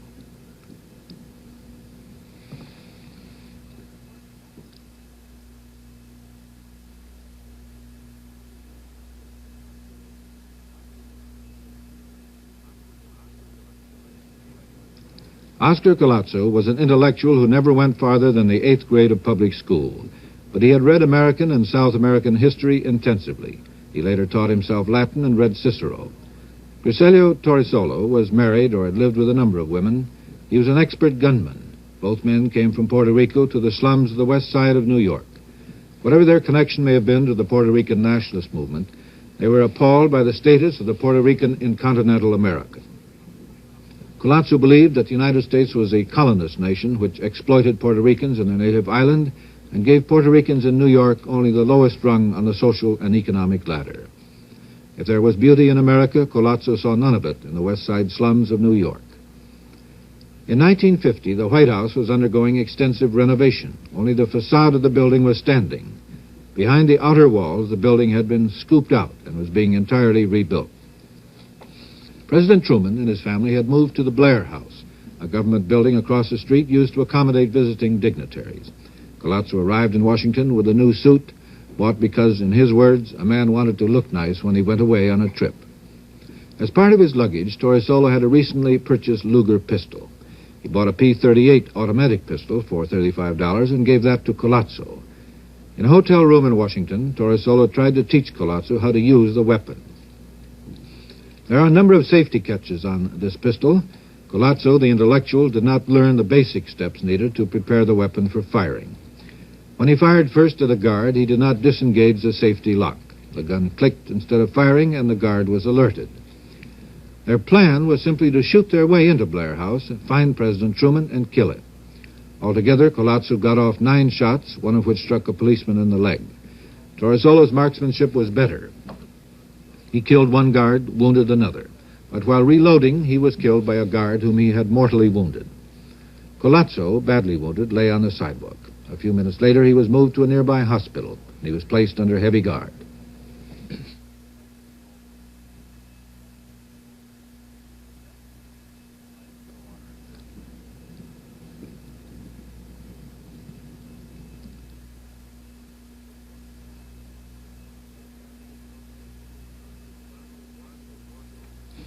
Colazzo's blood was washed off the pavement. President Truman then went to his office in the White House. He continued his daily walks, and although the Secret Service tried to tighten security around him, the president said he had no intention of changing his habits. Mr. Truman said that the risks simply had to be taken. Colazzo refused to permit his attorneys to enter a defense of insanity. He thought that would disgrace the movement he represented. He also refused to ask the president for clemency because it would discredit the nationalist cause. Nevertheless, President Truman later reduced the sentence from execution to life imprisonment. The assassination of President Truman was aimed at terrorizing America into granting Puerto Rican independence. The result of the attempt was completely the opposite. Puerto Ricans drew closer to America, and the nationalist movement is almost now non-existent. The greatest assassination plot in American history occurred in 1865. Its beginnings were in 1861, when the actor John Wilkes Booth first saw Abraham Lincoln. Booth was a snob, conscious of his good looks, much aware of how well he dressed. When he first saw Lincoln, Booth said, "This man's appearance, his pedigree, his coarse, low jokes and anecdotes, his vulgar similes, and his frivolity are a disgrace to the seat he holds." The animal antagonism that Booth felt for Lincoln gradually became cloaked in theatrical and political terms. Booth, the actor, was a drunk who had had many affairs with many different women. His political ideas were only half-shaped. They centered themselves on the cause of the Confederacy, though when invited to join the Confederate Army, Booth declined. He could aid the South better, he said, with his money than with his arms. By 1863, drink had so impaired his voice that his acting began to suffer. In 1864, General Grant stopped the exchange of Southern prisoners for the Northern prisoners. It was at this moment that Booth seized on the idea of capturing the president and holding him hostage till the exchange of prisoners recommenced. In September of '64, Booth began the clandestine job of recruiting a gang to help him with the kidnapping. David Harold, an unemployed clerk with the mentality of an 11-year-old, was enlisted. George A. Atzerodt, a blockade runner, carriage painter, and black marketeer. Michael O'Loughlin, a Confederate Army deserter in the produce business. Lewis Payne, son of a minister, a Confederate soldier captured at Gettysburg. His physique was magnificent, his intelligence of a low order. Samuel Arnold, a discharged Confederate soldier and occasional farm worker. John Surratt, Jr., a Confederate spy and a clerk in Washington. Surratt's mother, Mary Eugenia Surratt. History has never discovered her exact role in the conspiracy. Edward Spangler, a drunk, carpenter, and crab fisherman. His precise part in the plot has also never been exactly explained. But the center of the group was Booth. There is no evidence that he was ever supported in any manner by the organized forces of the Confederacy. A man of elegance, Booth obviously disdained the ragged group that he had collected around him. He tried to recruit 2 actors, both refused, but neither informed the authorities. As his acting talent began to fade, Booth found a symbolic parallel in the fading fortunes of the Confederacy. It became evident to Booth that his original plot, that of kidnapping the president to force an exchange of prisoners, was neither dramatic enough for his personal taste, nor of enough consequence to turn the tide of the war. On April 9, 1865, Lee surrendered to Grant at Appomattox. On April 11th, Booth was on the White House lawn to hear Lincoln deliver a speech about the Union's plans to restore peace to the South. On April 14, Booth went to a converted Baptist church named Ford's Theater, ostensibly to pick up his mail. But sometime that day, he drilled a small hole in the door behind the box which the president and his party were to occupy. Booth's goal was no longer kidnapping, but assassination, and not only of Lincoln. His accomplices were assigned their murders as well. Atzerodt was to kill Vice President Johnson, but Atzerodt was shocked at the change in plans, and he refused. Though he knew all the details of the plot, he did nothing except drink himself into a stupor, and Vice President Johnson was left unharmed. Secretary of State Seward was to be another target. His killing was assigned to Lewis Payne. Payne gained access to Seward's home by pretending to deliver medicine. He attacked Seward's son. He rushed into the bedroom and stabbed the Secretary of State several times, then raced downstairs crying, "I'm mad, I'm mad." Seward later recovered. Abraham Lincoln had always enjoyed going to the theater. During the war years, to escape the pressures of the White House, he'd often gone, unannounced, to many theaters in Washington. He would slip into a seat and stay for a few minutes or an hour. But his visit to Ford's Theater on the night of April 14th was expected. The president had been given a bodyguard, John F. Parker. Parker had once been court-martialed for being drunk and disorderly in a house of prostitution. Once Lincoln had entered the box at Ford's Theater, Parker simply left his post and went to the nearest saloon where he got drunk. The play was Our American Cousin. It was not a good play even in Lincoln's time, and the president had seen it before. But he didn't mind sitting through it again. Booth came to the rear of the president's box.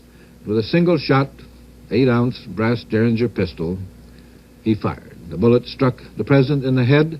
He never knew what hit him. And Booth, true to his theatrical instincts, shouted a line from the box, "Sic semper tyrannis, thus ever to tyrants." Booth had often rewritten his own stage entrances to include a leap.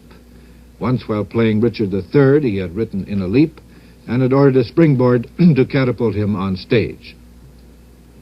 After shooting Lincoln, Booth leapt to the stage but broke his leg. He had stationed a horse outside, and he galloped away into the night. Lincoln was carried across the street into a small house. This is a small bedroom in which Lincoln died. As the Lincoln legends grew, this bedroom was too small to accommodate all the people who were supposed to be in it as Lincoln died. Later, drawings show as many as 45 people in the room. This one shows 26. Booth holed up in a barn in Maryland. He wrote in his diary during his last hours a statement consistent with his own image of himself as an actor and a statesman. He said, "I am hunted like a dog, and why? For doing what Brutus was honored for, what made William Tell a hero. And yet I, for striking down a greater tyrant, am looked upon as a common cutthroat. I have too great a soul to die like a criminal."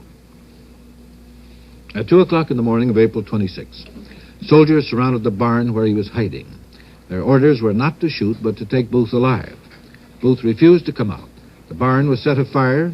History is not clear whether Booth shot himself, but a soldier present said later that he had killed Booth on orders from the Almighty. As for the other conspirators, Mrs. Surratt, David Harold, Lewis Payne, George Atzerodt, they were hanged, and there's been a strong feeling that Mrs. Surratt's sentence was unjust. But the decision of the military court was not reversed by President Johnson. Booth's last words were useless, useless. Not only useless to kill a president, but to assume that in any large way history will record or remember the man who did it. The names of the assassins are objects of minor notations in most history books. No historian, no playwright, no country has ever honored or respected the assassin. Distaste, revulsion, near anonymity have been the perpetual shroud of those who would kill for whatever imagined cause. The assassins we have talked about are the refuge and the garbage of history.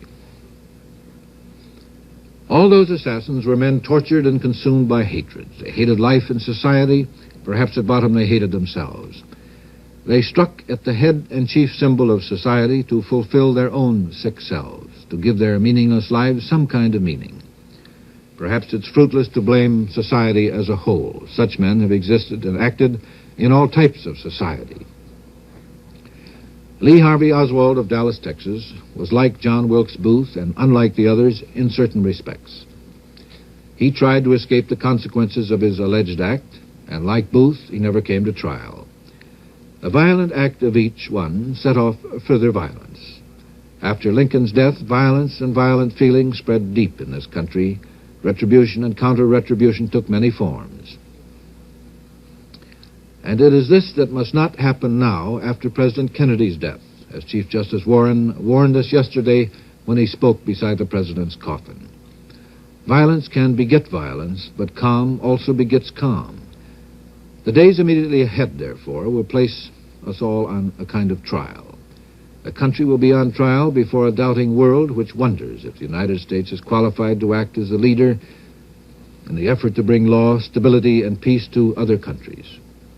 Deep strains of violence in our society and perhaps in our American nature have come to the surface in recent months. Hardly a day has passed that legal force has not been required to restrain illegal force on some street in some town. To anyone now listening who may have murder in his heart, the brief scanning of history shown in this last half hour has something else to say. Political murder is one crime that does not pay in America. Assassins and would-be assassins are always caught. The result expected by the assassin never comes. The effects are always the opposite of what the murderer has in mind. John Wilkes Booth damaged the Southern cause by his act. If Lee Oswald, the alleged killer of Mr. Kennedy, had any thought of aiding communism or Cuba or Russia, he has pretty surely accomplished the reverse. White men who shoot or bomb Negroes hasten the end of white supremacy. Negroes who kill white men delay the time of Negro equality in their community. In countries where personal rule is the tradition, murder can and does change governments, policies, whole social structures. But it cannot do so in a country that lives under the rule of law. The overwhelming instinct of most citizens is to band closer together and to seek their protection behind the law, not behind a gun. That is the reason we have a government of law, not of men. No bullet can strike down the law. This is Eric Severide. Good night.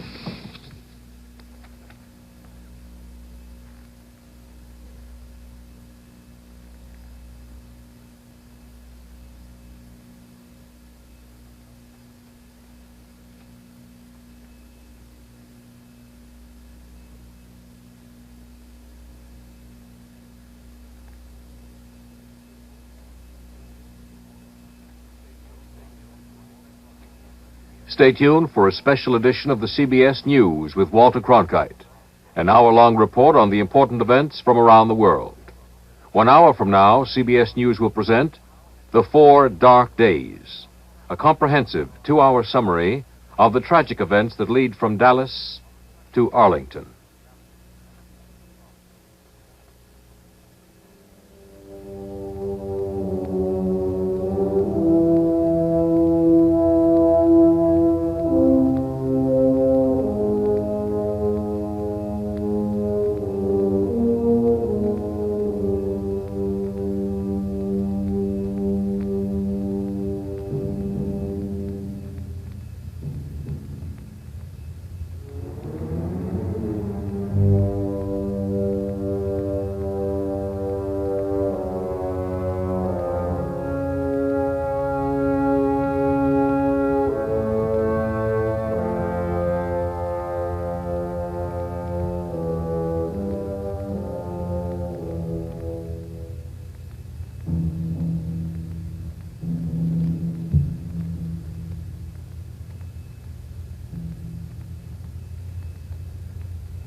This is the CBS Television Network.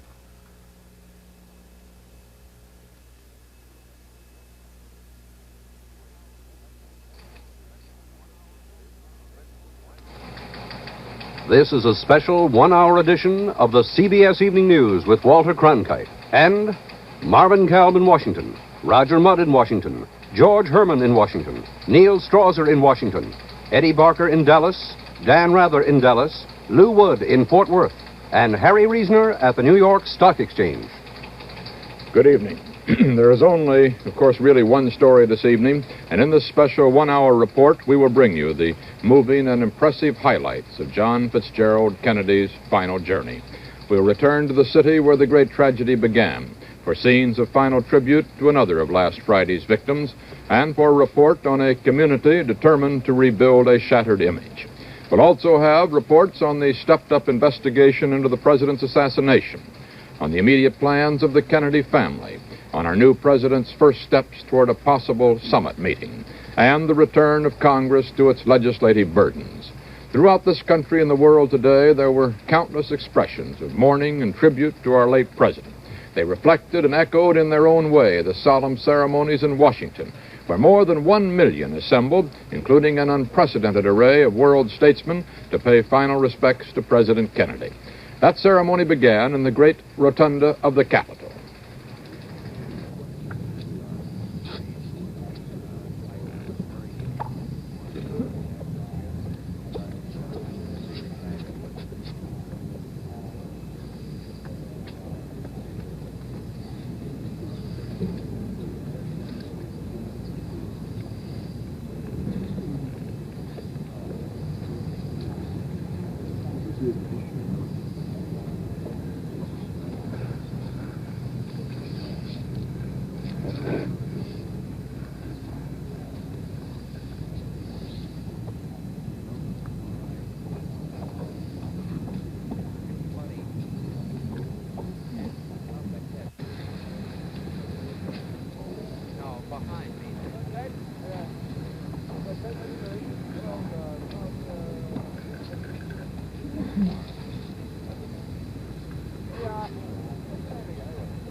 I got my credentials and I'll proceed right out of this cemetery.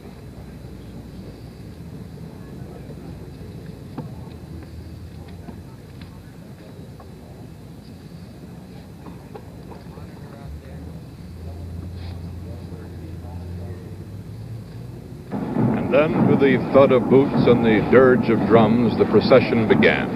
Up Pennsylvania Avenue to the White House, the route a new president rode in triumph not quite 3 years ago.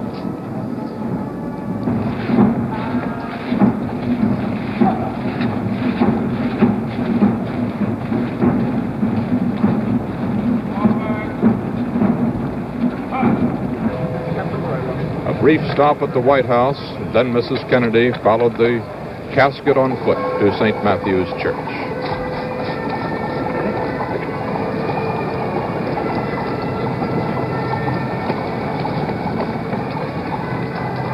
And then in cars, the first of the dignitaries. And then, marching along behind, come the heads of state, in no particular formation, just walking ad lib, and members of the White House staff, people from the White House grounds here, some of them falling into the procession to join the walk to the church.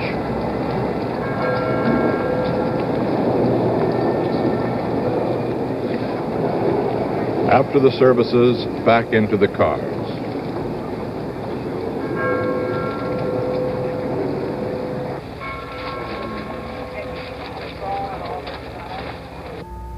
Senator Edward Kennedy now going over and inviting former President Eisenhower to speak with Mrs. Kennedy, who was still in the first car. And President Truman there as well.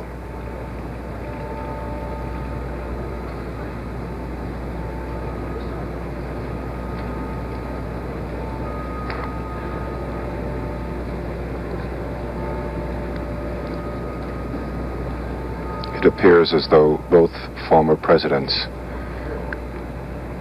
are once again paying their respects to Mrs. Kennedy.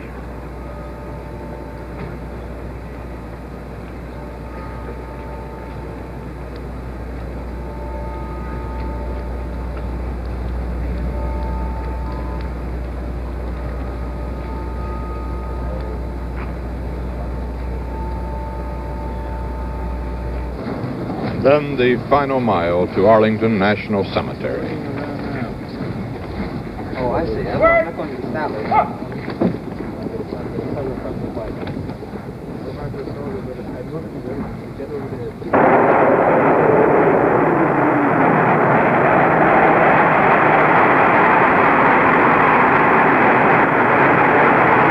The president's old friend, Cardinal Cushing of Boston, conducting the service, waits at graveside for 21 guns to begin their salute.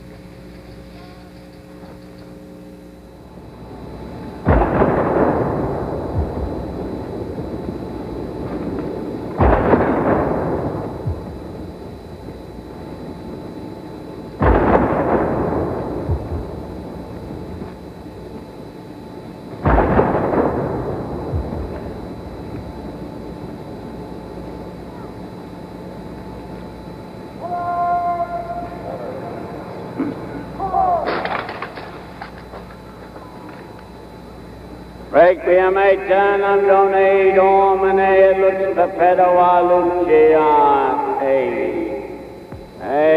Rest in peace. Eternal rest grant unto him, O Lord. May his soul and the souls of all the faithfully departed through the mercy of God rest in peace. Amen.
For Dallas, where the assassin's bullet was fired, the shock, the grief, and the mourning had been compounded.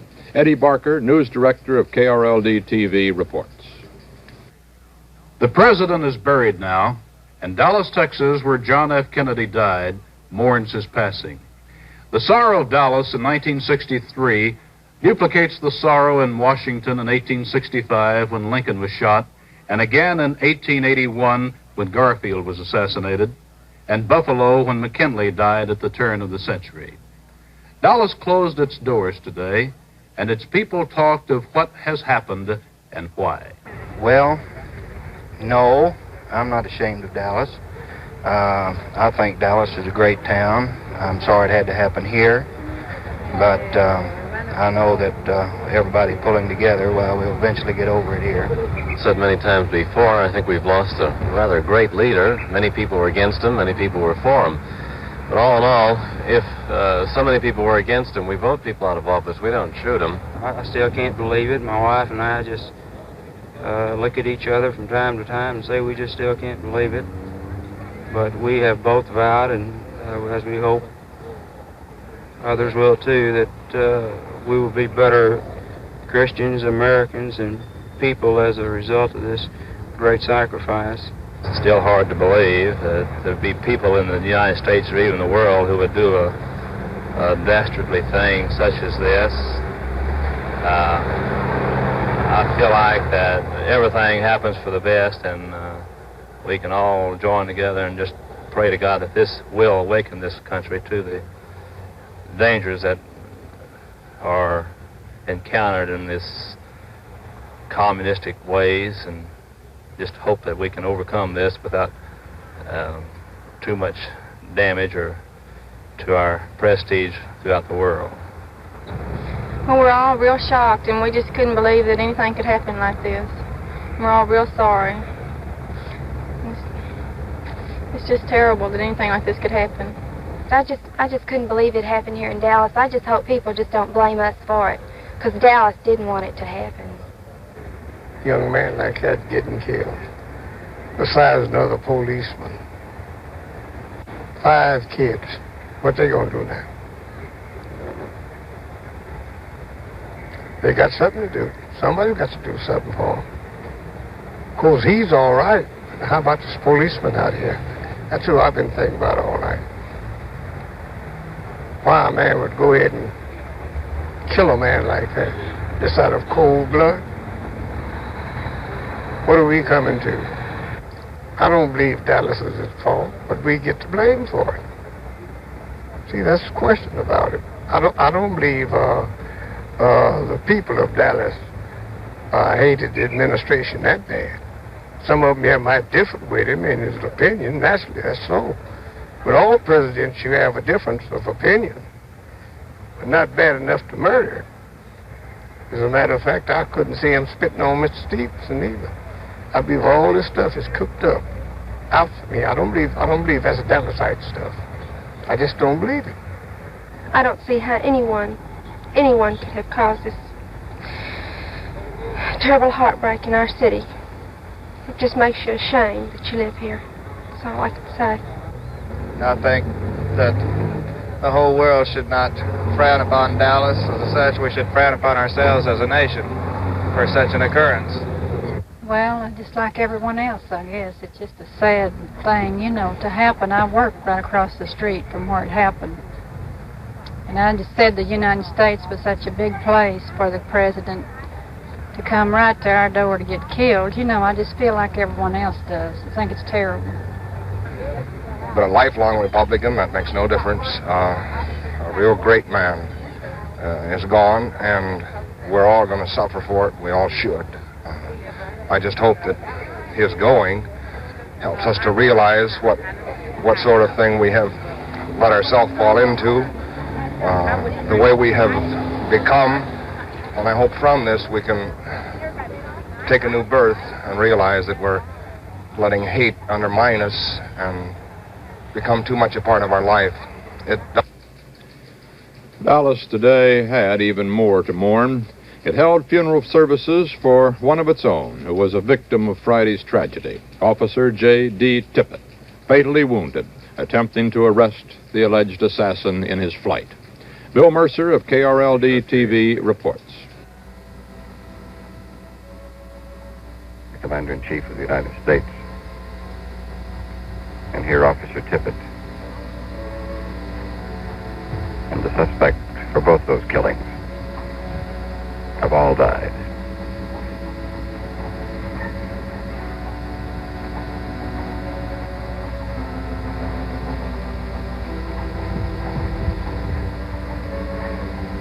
And filing past the casket of Officer J.D. Tippit, the many friends, some who knew him, but all in Dallas and the nation know of him for his unselfish, his personal contribution in the line of duty.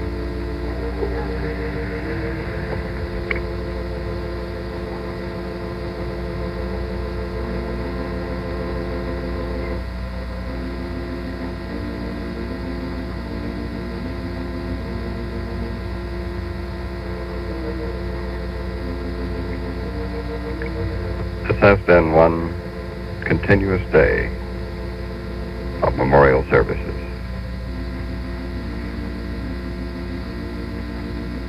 Starting at shortly after 9 o'clock Dallas time in Washington, D.C., with the services for President Kennedy. And almost immediately upon his burial at Arlington Cemetery, the services for the man who died approximately a mile and a half away, Officer J.D. Tippit. Officer Tippit left a 39-year-old widow and 3 small children. The accused assassin of the president and slayer of Officer Tippit, 24-year-old Lee Harvey Oswald, also went to his grave today in a secret, almost unattended funeral at Fort Worth. Lou Wood has that story. With police guarding the casket, the body of Lee Harvey Oswald was carried from the rear door of a Fort Worth funeral home early this afternoon. It was a wooden coffin with a single spray of flowers on top, destined for a simple burial in Rose Hill Cemetery. Their officers kept the curious away. With newsmen serving as pallbearers, the coffin rested for a time in a small brownstone chapel, then was moved to the grave site. The family arrived, and only the family. Oswald's wife, Marina, born in Russia 22 years ago, wearing a simple black dress, accompanied by one of her small children. Next, Oswald's mother, with another infant. Then a brother joined them under a canvas canopy where they sat while a minister of the Fort Worth Council of Churches conducted a short burial service. With newsmen out of range, Marina Oswald stepped forward, tearfully kissed the body of her husband. The casket was closed, and the remains of the accused assassin of President Kennedy were lowered into the ground. This is Lou Wood reporting. Newsmen served as pallbearers because there were not enough others there to do the job. Correspondent Dan Rather was permitted today to see some films of the actual assassination, and here's his report from Dallas. The films we saw were taken by an amateur photographer who had a particularly good vantage point just past the building from which the fatal shot was fired. The films show President Kennedy's open black limousine making a left turn off Houston Street onto Elm Street on the fringe of downtown Dallas. A left turn made just below the window in which the assassin was waiting. About 35 yards past the very base of the building, just below the window, President Kennedy could be seen to put his right hand up to the side of his head to either brush back his hair or perhaps rub his eyebrow. President Kennedy was sitting on the same side of the car as the building from which the shot came. Mrs. Kennedy was by his side. In the jump seat in front of them, Mrs. Connolly and Governor Connolly. Governor Connolly on the same side of the car as the president, and in the front seat, 2 Secret Service men. Just as the president put that right hand up to the side of his head, you could see him lurch forward. The first shot had hit him. Mrs. Kennedy was looking in another direction and apparently didn't see or sense that first shot or didn't hear it. But Governor Connolly in the seat in front appeared to have heard it, or at least sensed that something was wrong. The governor's coat was open. He reached back in this fashion, exposing his white shirt front to the assassin's window. He reached back as if to offer aid or ask the president something. At that moment, a shot clearly hit the governor in the front, and he fell back in the seat. Mrs. Connolly immediately threw herself over him in a protective position. In the next instant, with this time Mrs. Kennedy apparently looking on, a second shot, the third total shot, hit the president's head. His head could be seen to move violently forward. And Mrs. Kennedy stood up immediately. The president leaned over her way. It appeared that he might have brushed her legs. Mrs. Kennedy then literally went on the top of the trunk of the Lincoln car, put practically her whole body on the trunk. It appeared she might have been on her all fours there, reaching out for the Secret Service man, the lone Secret Service man who was riding on the bumper of the car, the back bumper on Mrs. Kennedy's side.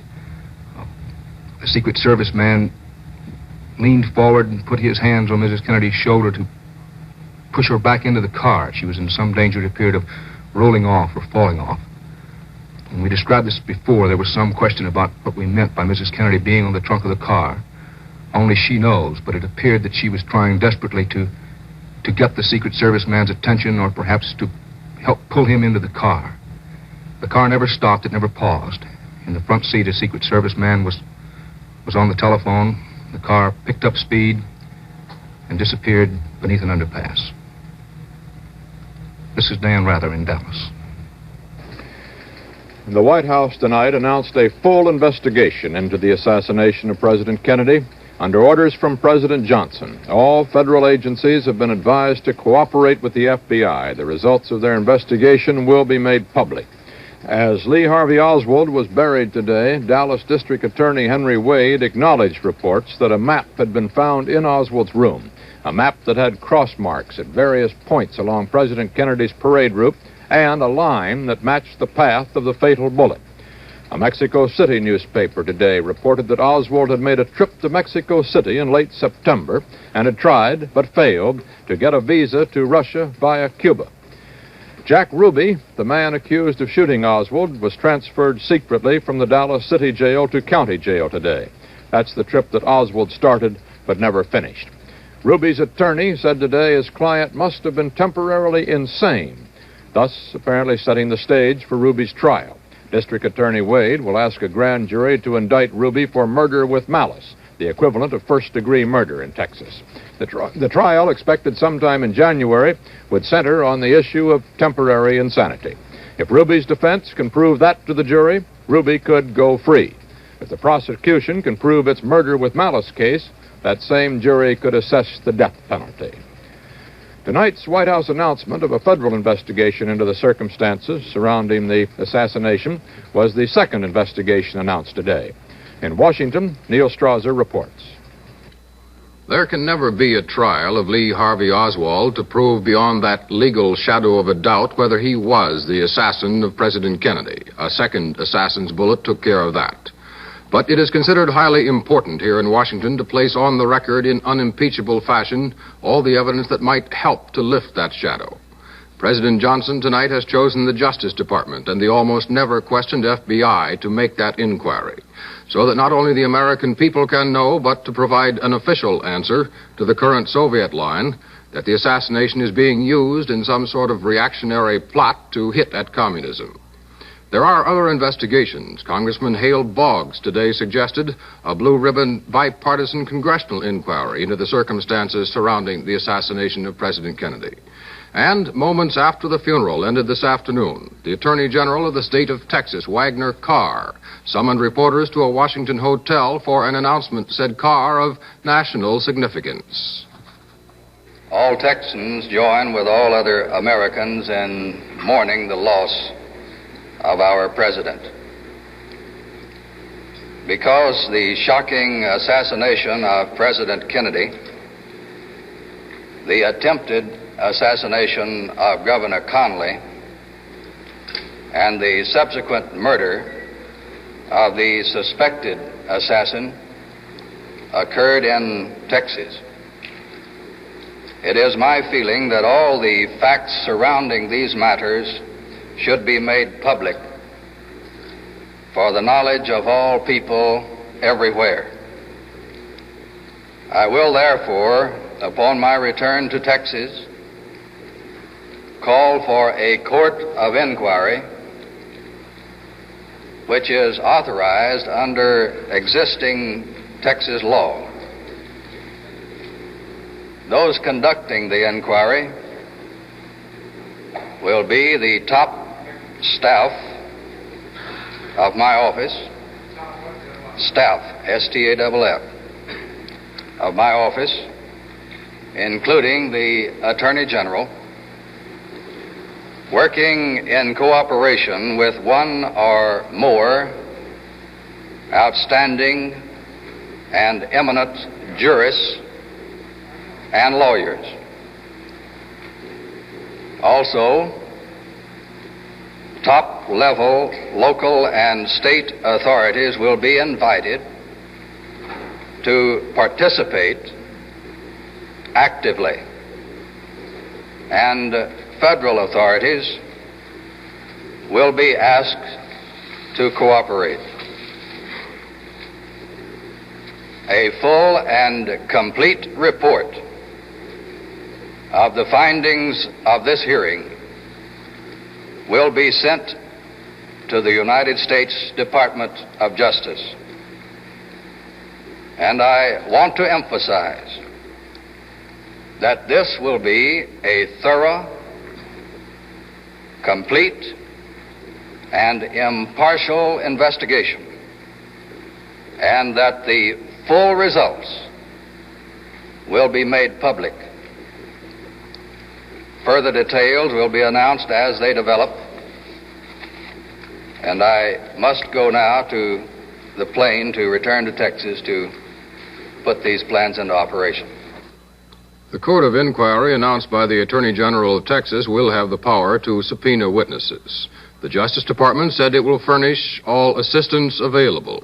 But shortly after that announcement, there came the announcement that the President has directed a separate federal investigation, too, every shred of evidence to be examined. It is interesting to note that today Congressman Ayers of Ohio said he will introduce a bill in Congress making an assault on a president, vice president, or cabinet officer a federal crime. It is not now. The killing of President Kennedy was murder under state law. And that is why the accused assassin, Oswald, was in the custody of Dallas police at the time of his own shooting. From the feeling I have encountered in certain federal agencies in the past couple of days, it appears there might be considerable support for the sort of measure that Ayers today has proposed. This is Neil Strasser in Washington. Investigations into all the facts of these last 4 days may not be limited to the state of Texas or the FBI. Some congressmen already have suggested a congressional investigation. The city of Dallas, whatever may come, faces a monumental job of rebuilding its image, trying to find some way of living with the fact that the darkest days in the recent history of this nation were played out on its streets. Ed Barker, news director for station KRLD in Dallas, gathered together a group of citizens to discuss the problem. Walter, the civic and spiritual leaders of this city, whose job it is going to be to forge the path that lies ahead, took time today to reflect on what has happened since that Friday and recall the dreams of civic pride that were shattered with the sharp crack of a sniper's rifle. First, here's Luther Holcomb, head of the Citywide Council of Churches. The mayor of Dallas issued a proclamation calling for a prayer vigil. It was my sacred privilege to notify the ministers of the city. Their response was immediate. I would say during a 24-hour period, more individuals turned to places of worship, chapels, all types of churches in Dallas than any time since D-Day. Eric Johnson, civic leader who was to have introduced President Kennedy at that luncheon that never came about. Had three organizations, however, that had a particular part to play here, and I've brought with me some of the material that will be reminiscent of what we intended to do, because this might be of interest to you, Eddie. When the president arrived to the music of Hail the Chief, we'd have had an invocation and then a little food, after which we'd have introduced our distinguished head table, numbered the guests I've mentioned, as well as our own mayor, the president of the Dallas Assembly, and the president of the Science Research Center. We then, having introduced our congressman friends, would have gone on to ask particularly for Mrs. Kennedy to join me at the microphone. We had thought for some time of how we could make some little gift to her or to the president that would not be, let's say, presumptuous in any way, but in keeping with our welcoming idea. And it seemed to us most appropriate, since they were people who had all the worldly things they could want, to make a gift to the children. We therefore had selected a couple of saddles for the ponies that the children we knew would enjoy. And following display of gift wrap packages enclosing these saddles, we had a memento of a previous visit of another president, which we thought particularly fitting for a nonpartisan organization to present to Mrs. Kennedy as what I think would be called the memorabilia associated with both this visit and a prior one by a Republican president in 1909. President William Taft was here then, and there was tendered a banquet in his honor by the citizens of the city at the then Oriental Hotel. And it seemed to me that it was particularly appropriate that this included a sheet with a picture of the president who was quoted in the closing of an Atlanta speech, the final line of which said in part, I am not so much hopeful of winning the South over, as they say, but the South has succeeded in winning me. And we thought that since it was a nonpartisan party, it would be nice to point out that the Democratic city then had welcomed a Republican president, and we, with a slightly Republican tinge in our time, hope to make Mr. and Mrs. Kennedy just as welcome here. Rabbi Hillel Silverman, a leader of his faith in the community. This is the saddest day, I feel, in American history. I've just come back from my synagogue. There were 2,000 people there. It was the saddest, the most tragic memorial service that I have ever in my life conducted. Let me talk to you for just a moment about our city of Dallas. Naturally, all of our citizenry are stunned and shocked and numb in disbelief. However, let me say this about our city of Dallas, and if I may add a personal note, I have lived all over the world. I was born and raised in Connecticut. I saw duty with the Marine Corps in South Carolina. I was stationed overseas. I've lived in Florida, visited every single state in this union for the last 10 years. I've been living in Dallas, and I have found no better and no greater city in this entire country. The preponderance of citizens in Dallas are God-fearing, responsible, sensitive, decent, mature citizens who are building together a very, very great community of people. There are wonderful relationships existent in this city of Dallas. There is no prejudice whatsoever. The minorities in Dallas, and I mean the minorities, members of my faith, the Jewish faith, and the Negroes and the Catholics, are all active in the community, are all God-fearing citizens working together in harmony and in unity and in brotherhood and peace.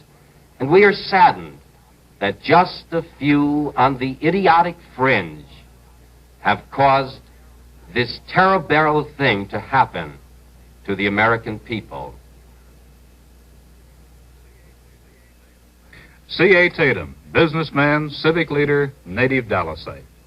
Well, my heart is heavy, and I know the heart of every citizen of Dallas is heavy. We carry the grief as if we'd lost a member of our own family, actually. Dallas had prepared so carefully and so well, and actually with great pleasure and joy, for the visit of the president. And when this tragedy occurred, it of course came as a great shock to all of us. I've lived here all my life, and this is a great city and a good city. And it's been good to me, and I feel strongly about it, Eddie. This city is good, and by being good, it will carry on. And it will rise above this, because it has that innate goodness which will enable it to do so. The Reverend Ernest Estelle, clergyman and leader of the Negro community. Every segment of our community is deeply shocked and grieved at the untimely death of our beloved president. Dallas is a good city, one of the best cities in the United States. But we have sat idly by and allowed hate groups to take charge of our city in this instance, and they have marred and distorted the true image of Dallas. Responsibility for the tragic death of our beloved president must be shared equally by every adult citizen of the Dallas-Fort Worth area. Our tolerance of and calculated indifference towards frightfully large number of hate groups we feel to be directly responsible for the death of our president. President Kennedy, a young man, the only man to enter the White House who boldly made the Christian religion his most pronounced characteristic. I've just left the St. John Baptist Church, where 2,000 people have crowded in to pay this memorial tribute to our late and lamented president. And we in Dallas feel keenly the shock that have come to this city and subsequent events that have placed us before the world in such an unfavorable light. But Dallas is a good city, and the acts of these criminal groups in no way reflect the true spirit of the city of Dallas. Father Oscar Huber, the priest who administered the last rites to the slain president. It was a reaction of sadness. It was really shown on the face of practically everyone. I had many people coming up to me and expressing their sorrow at what had happened, and some were in tears in doing so. And we had an increase, I think, in attendance today, and certainly an increase in Holy Communions. And on Friday evening, the day of the unfortunate incident, I said a Mass at 5:30. We have a daily Mass at 5:30 in the evening. And very few people knew that I was going to offer that Mass for the repose of the soul of the president, yet the church was crowded that evening. I'd say twice as many people as usual in the church that evening. And there was noticeably sorrow on the faces of practically everyone. Robert Cullum, business leader and president of the powerful Dallas Chamber of Commerce. Eddie, I'm sure that there is some confusion in the minds of people from other cities and the picture that they get of Dallas these days. I think perhaps that the true picture is, as well as anything I know, was reflected in the work of preparation for the president's visit to Dallas. I hark back to this. I, like all citizens of Dallas, tend to be preoccupied with it. Our minds are on it. But I was involved in arrangements for the luncheon with Eric and with literally hundreds of anonymous workers.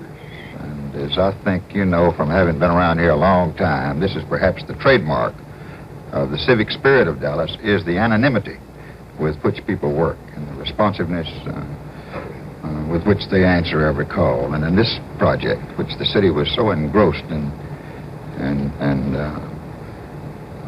so eager in its anticipation for fine success, I've never participated in anything with which people worked harder or really, ironically enough, with a greater sense of impending success, and everything crowned their efforts so beautifully.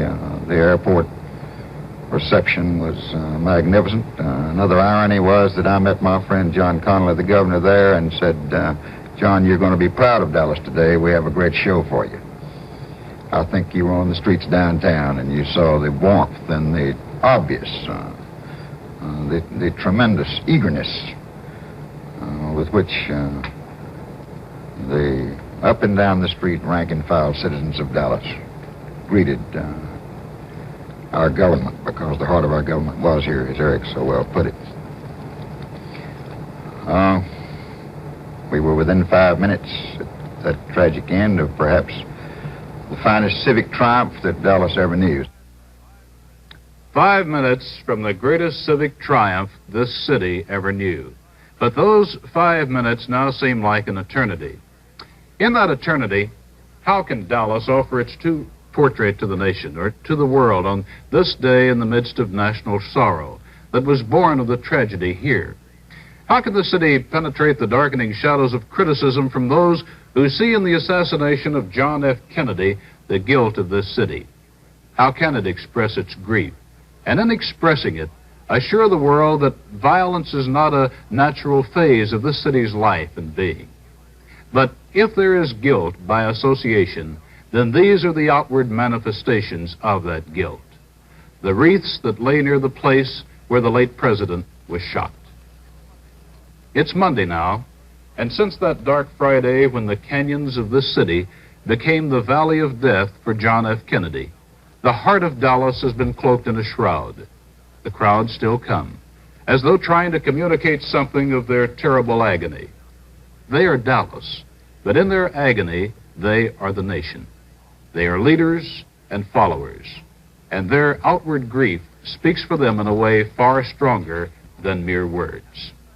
Had the assassin of the president lived in another place, or had the crime happened at another time, Dallas would grieve as it grieves now, not because it happened here, but because it happened at all. Now back to Walter Cronkite in New York. Dallas's shame is the nation's and civilization's shame. Even as Dallas begins the job of rebuilding its own self-esteem, the nation turns to the job of rebuilding its image in the eyes of the world. In Washington, the presence of so many heads of state, premiers, foreign and defense ministers presented a unique opportunity to President Johnson. Representatives of 53 countries came to honor President Kennedy. There were 26 presidents and heads of state, 30 foreign ministers, and 5 defense ministers. President Johnson is taking the occasion to confer privately with some of the foreign leaders informally tonight and tomorrow. He met Charles de Gaulle tonight. All the visiting delegations had a chance, though, to meet the new American president at a State Department reception early this evening. Our Marvin Kalb was there. President Johnson did get down to diplomatic business tonight, greeting, among many other heads of delegations, 92 of them in all, who had come to pay their respects to the late President John F. Kennedy, greeting here the head of the Soviet delegation, Premier Khrushchev's own personal envoy, First Deputy Premier Anastas Mikoyan. Tomorrow, it is believed, the President will have a 15 or 20-minute conversation with Mikoyan, who was last here almost exactly a year ago to iron out some of the details of that Cuban Missile Crisis. Soviet-American relations lie, of course, at the core of American foreign policy, for, in a sense, as these go, so go many other avenues of agreements, potential and otherwise, accommodations, and understandings. Some people at this government reception at the State Department felt that possibly President Johnson could have waited until tomorrow for this reception, but most American officials were pleased on balance that he chose quickly and amiably to reestablish diplomatic links between the United States and allies, friends, and foes around the world. Also, they added many leaders, such as French President de Gaulle, plan to leave tonight. The major theme at this reception, the point that the President was trying to make, was the basic continuity of American foreign policy, as practiced under the late President John F. Kennedy. Basic continuity, State Department sources stress, and they seem to hit the word basic very hard. implying that possibly minor changes in emphasis and nuance might now be expected under a new president. But unity of the Western world is the key to Johnson's policy, just as it was the key to the late president's, beefing up America's military strength, strengthening, too, the alliance between the United States and Western Europe, strengthening the ties with Latin America, and with Africa and Asian leaders as well. Johnson tonight was his old political self, shaking hands warmly with each dignitary, listening as they expressed, often at great length, their sorrow at the assassination of President Kennedy and their very best wishes to his, Johnson's, new administration. Sometimes he would shake hands with both hands. At other times, obviously depending on who the dignitary was, he would shake hands simply, with dignity, and a sense almost of aloofness, as he listened to their expressions of condolences.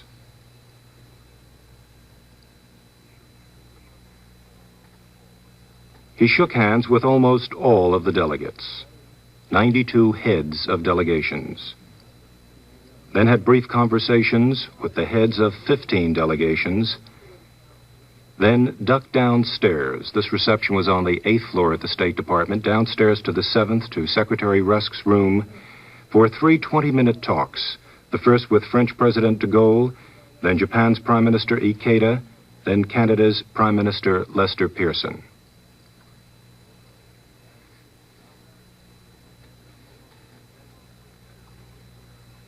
Almost at every spare moment, he would turn around for a brief chat with his Secretary of State, the man on whom he will have to lean most heavily in the early months of his administration until he learns the nuclear intricacies of American foreign policy, lean on Rusk's guidance and advice.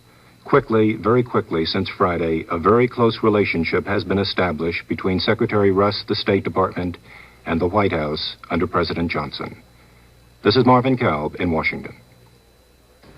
President Johnson also was wasting no time in getting the domestic affairs of government back into high gear. Tonight he called his top economic advisors in for a meeting tonight.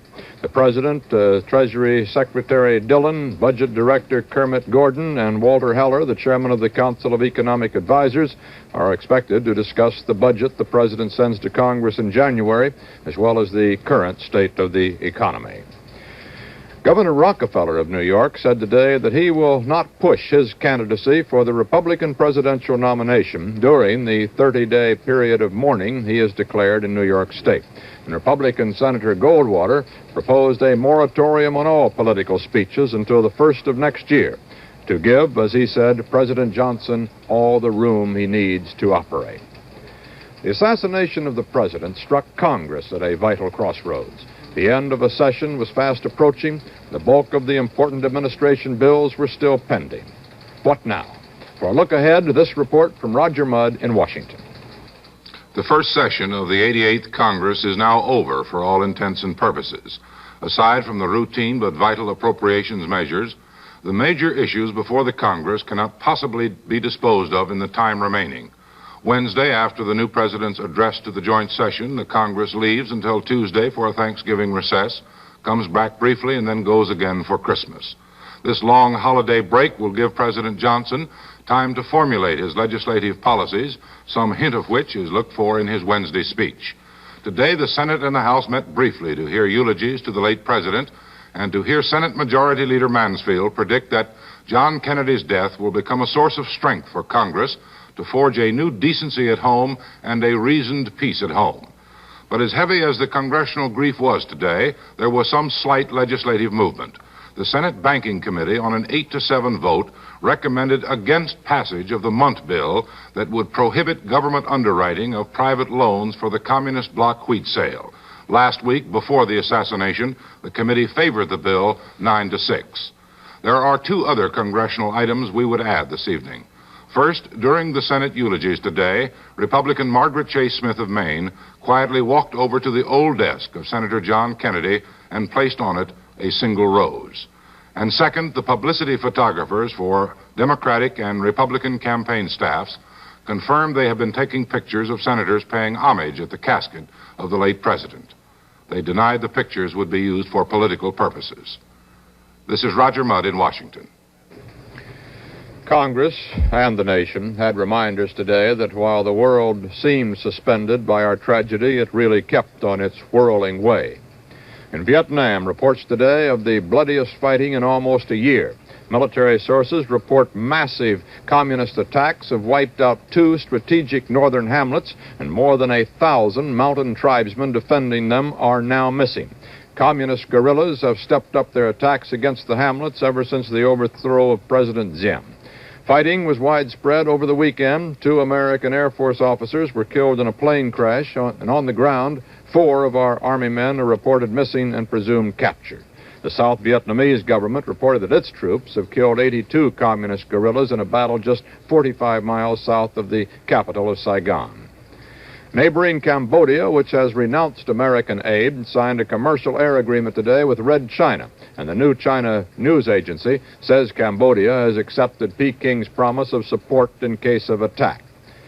Terrorists took no break in Venezuela. 4 persons were reported killed today in widespread outbreaks of pro-Castro terrorism, and 6 oil and gas pipelines were set afire.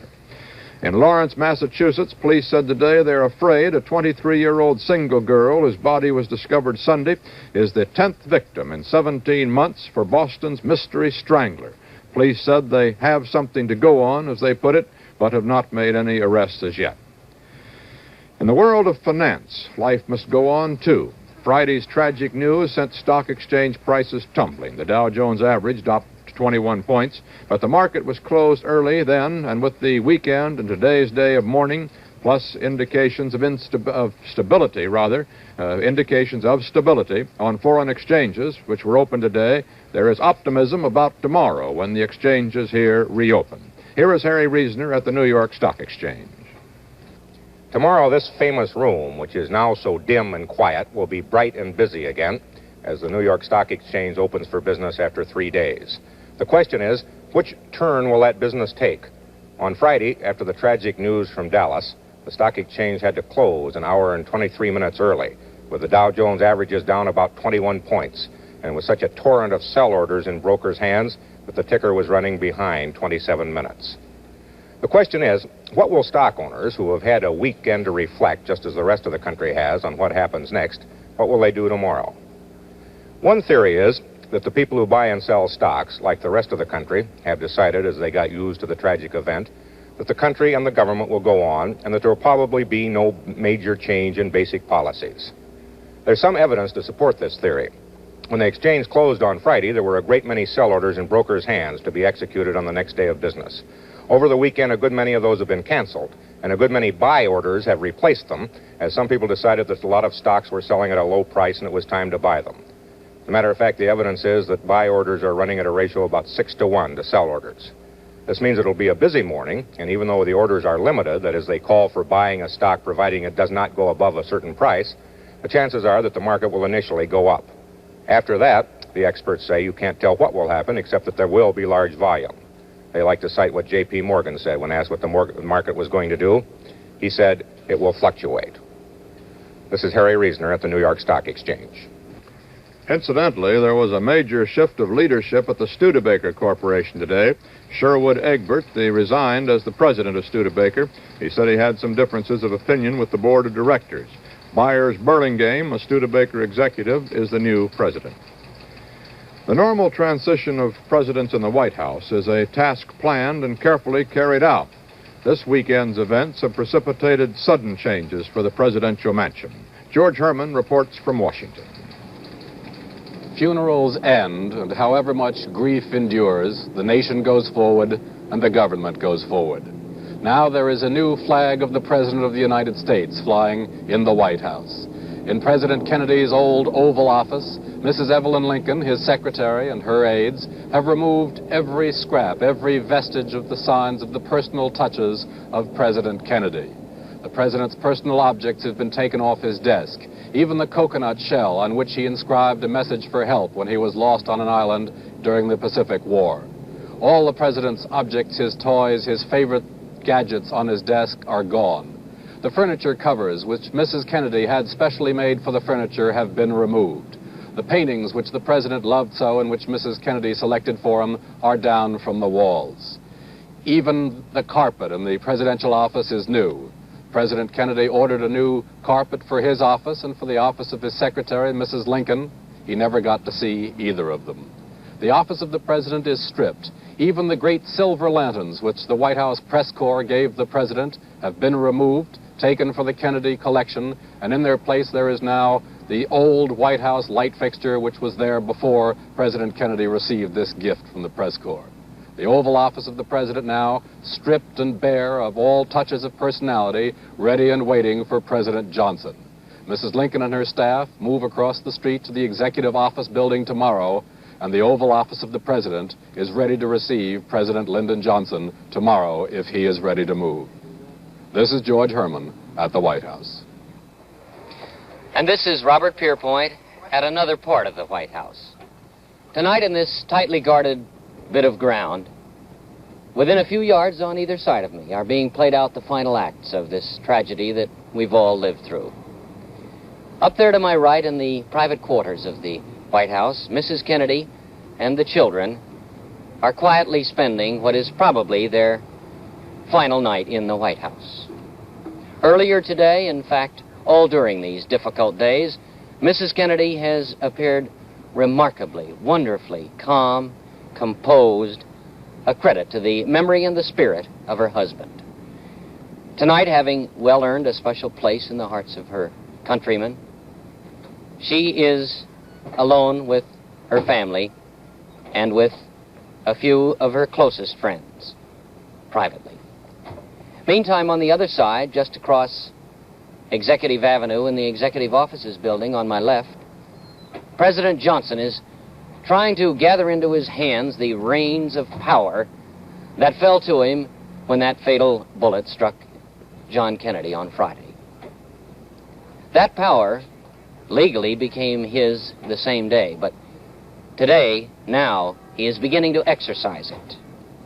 Specifically, tonight he met first with 35 state governors to ask their support in the difficult weeks and months ahead.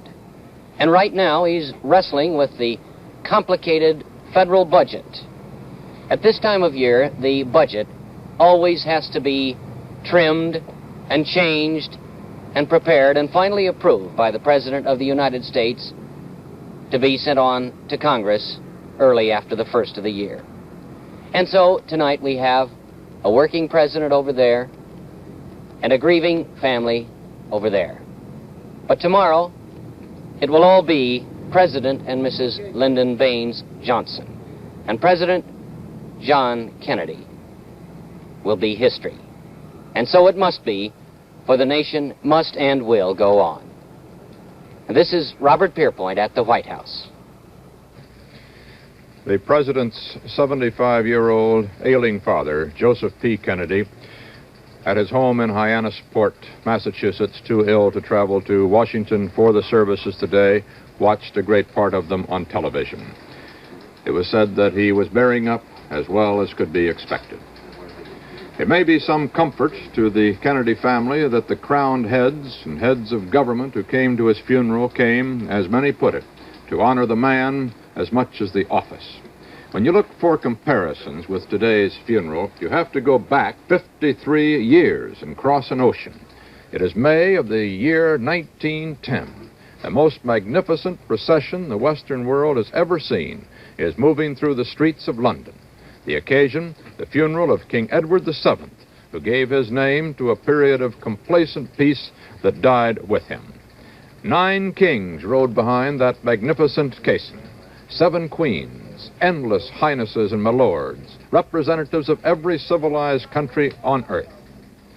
A furious Theodore Roosevelt had to ride in the rear among the commoners. Most of these mighty mourners would soon be at each other's throats.